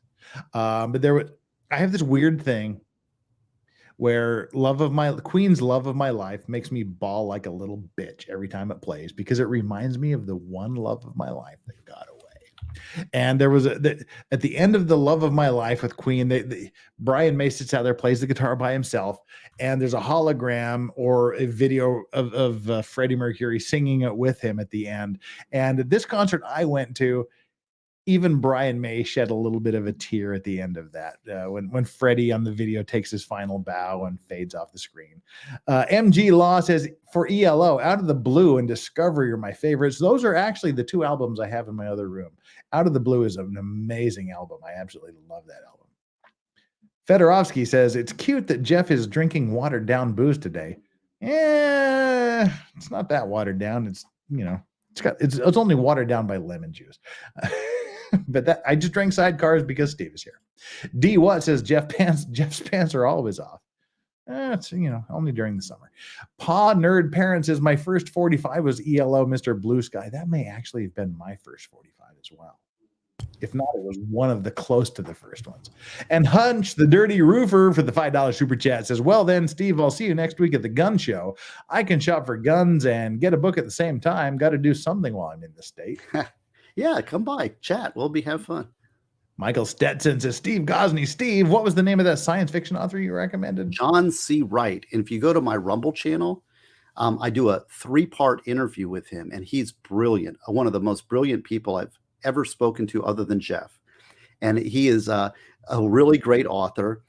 And I would say we're going to have a live stream. Go check that out. And if you like that stuff, we're going to do I've already been in communication as we're talking with him, and he's going to do a live stream with me so that we can do it. And it's going to be blast. So hopefully in the next couple weeks, we'll do a live stream. The last week of May, we will do a live stream with John C. Wright. He is awesome. A great asset. I mean, you should check it out. This guy is brilliant. I'll definitely check out his books and things and see how it goes. Yeah. Hugh Jass says, I think that the desire for the death penalty comes from the darker side of human nature, like authoritarianism or our affinity for witch hunts. Could be. Well, there is the number one that's addressed in death penalty debates. Pre-order death penalty debates. And Furby Slayer says, as Scalia said, actual innocence is not enough to save you from a bad conviction. The death penalty should not exist in such a system. One of the thing again, I've been sharing this with I sent it out to my editors, and my editors are giving me feedback. And a couple of my editors are people that work within my office who are death penalty. We're working on it's kind of a group project. It's associated with my work, and it's, like I said, it's part of a larger work. And it's fascinating because manifest injustice does not include actual innocence. Think about that. Ooh. So if you want to petition the court to reopen your case because you have evidence of actual innocence, there is case law that says that is not manifest injustice. Actual innocence is not manifest injustice.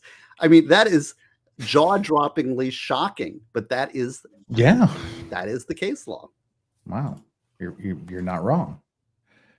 John Gordon says prosecutors who misstate the law at closing belong on the wall.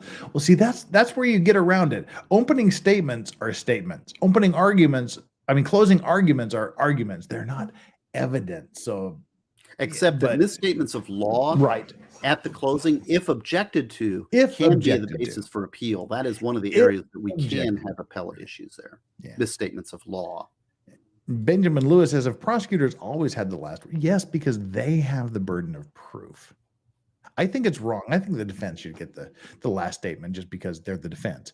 But yeah, the prosecutors have always had the last word in closing because they have allegedly the burden of proving, even though we'd say, well, okay, there used to be a mechanism in Florida. I answered this in chat, but there used to be a mechanism in Florida where the defense could like not present evidence and get the sandwich is what they call it and go first and last.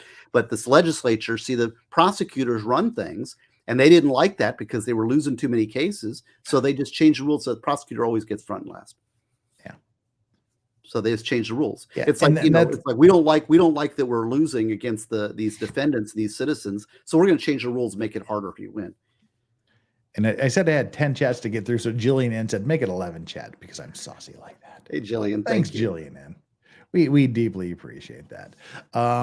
We talked about law. We talked about being prepared. We talked very briefly about music. I promised people we'd talk about movies, which we haven't. So say one thing about movies to not make me a liar, Steve.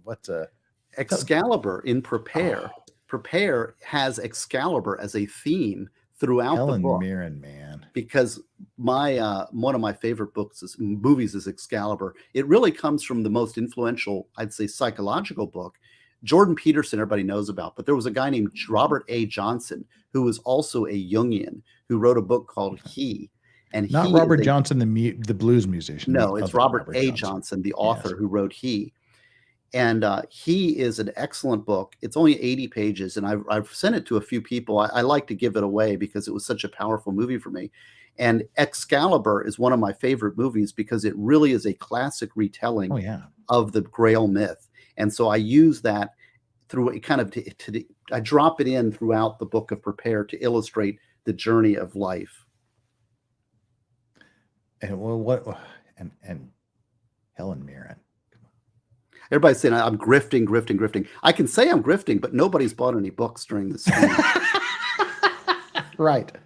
Yeah. So, it's not obviously not working.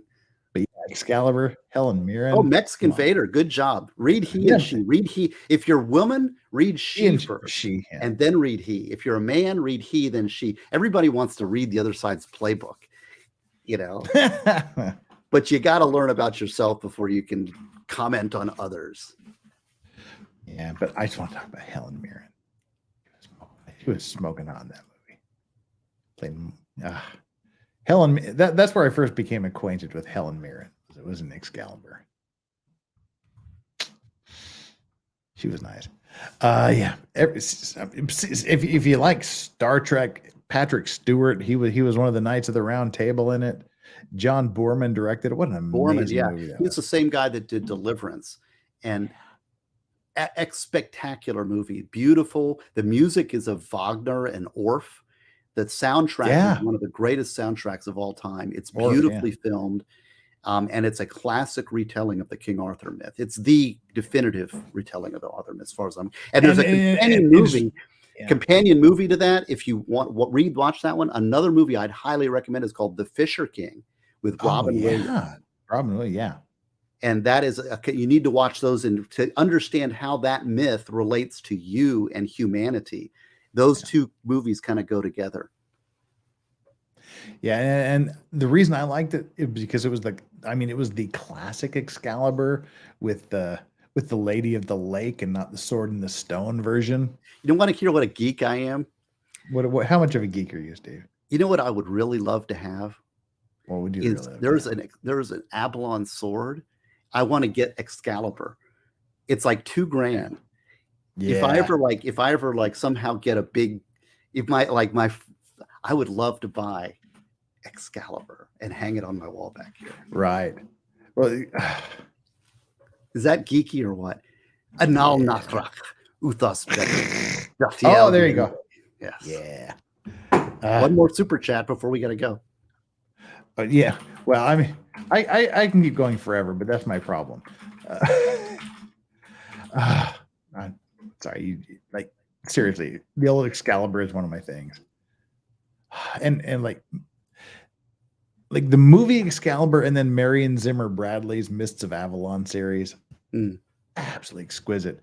And I totally geeked out on The Witcher when they got caught up in the Arthurian myth in, was it the 5th book? When Ciri ended up in the middle of the Arthurian legends. I kind of geeked out hard on that. Yeah. Anywho, what do we got going here? We've got Ike bringing us our last super chat of the day. Big Queen fan myself. Yeah, Nevermore makes me shed a tear over a nasty breakup that happened just after my mother died. Freddie's voice just had that magic to bring out the emotions in people. All right, man. Good night.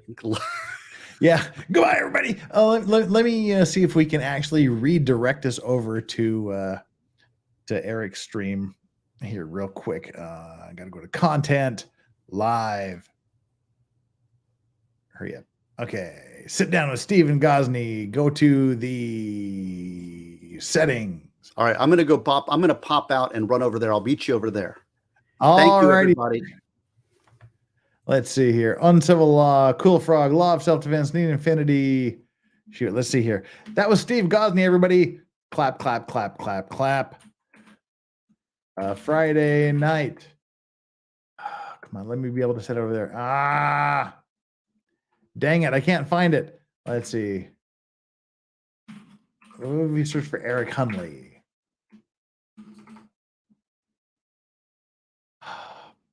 All right, everybody, search for Friday night. What the fuck is it called? I can't even remember. Let's see. It's Friday night something or other. I never, ever remember this thing here. Ah, I can't remember what it's like. Friday night. Help somebody. What is it's like? Eric Hunley's Friday night. What is Friday night? Laid back news. Oh yeah, you're right. Laid back news. Phew, let me search for laid back news. Oh my gosh. Thank you guys for the Friday night frenzy is Law and Lumber's thing. All right. Laid back news. Are we on here? No. Sorry, everybody. What I want you to do now is go to Laid Back News. Just search for Laid Back News or Eric Hunley or whatever you want to search for in YouTube. Go there. That's where Steve Gosney and I are going to be. Chandler's going to be there. Other people are going to be there. We're all going to be there. You don't want to miss it. So I can't send us over there automatically because apparently they haven't set it up for that. So I'm doing one last check. It's not up. It's not running. We're not going. Yeah, that's all you're gonna have to. If you want to follow us, just search for Laid Back News on YouTube. Mods, thank you for being here. Chat, thank you for being here. Please like and subscribe to my channel if you haven't already done so. For the 402 of you that are still here, please hit that subscribe button. I can't ask for more than that. I would deeply appreciate that. We got one more super chat from Wolfram. Best concert I went to was Molly Hatchet. Oh, love Molly Hatchet. Molly Hatchet, Styx, and some new group called Ted Nugent. Yeah. Styx was touring the Grand Illusion album. Welcome to the Grand Illusion. Come on. Oh, what a great album that was. Ted was touring with Cat Scratch Fever. Molly Hatchet flirting with disaster. Oh, what a got a couple of Molly Hatchet albums over in the next room. Wolfram, love you more than ever. Thank you so much for that. All right, everybody, go search for Laid Back News. Join it. You won't regret it. Steve Gosney and I will be over there, as well as Chandler and everybody else. See you there. Mods, thank you so much. Chat, thank you so much. Please like and subscribe. Take our little poll before we shut it down. Oh, we shut it down too late. Yes, I boomered the first poll, had 64% of the vote. There we go. Everybody, love y'all. Take care. Hey, Solomon Anderson, you guys rock. Zenith, you rock too. I know you were here. Everybody else, we'll see you on Monday for Maritime Monday, or catch me on this weekend, wherever the hell I happen to be. We'll see you later. Love y'all. Bye.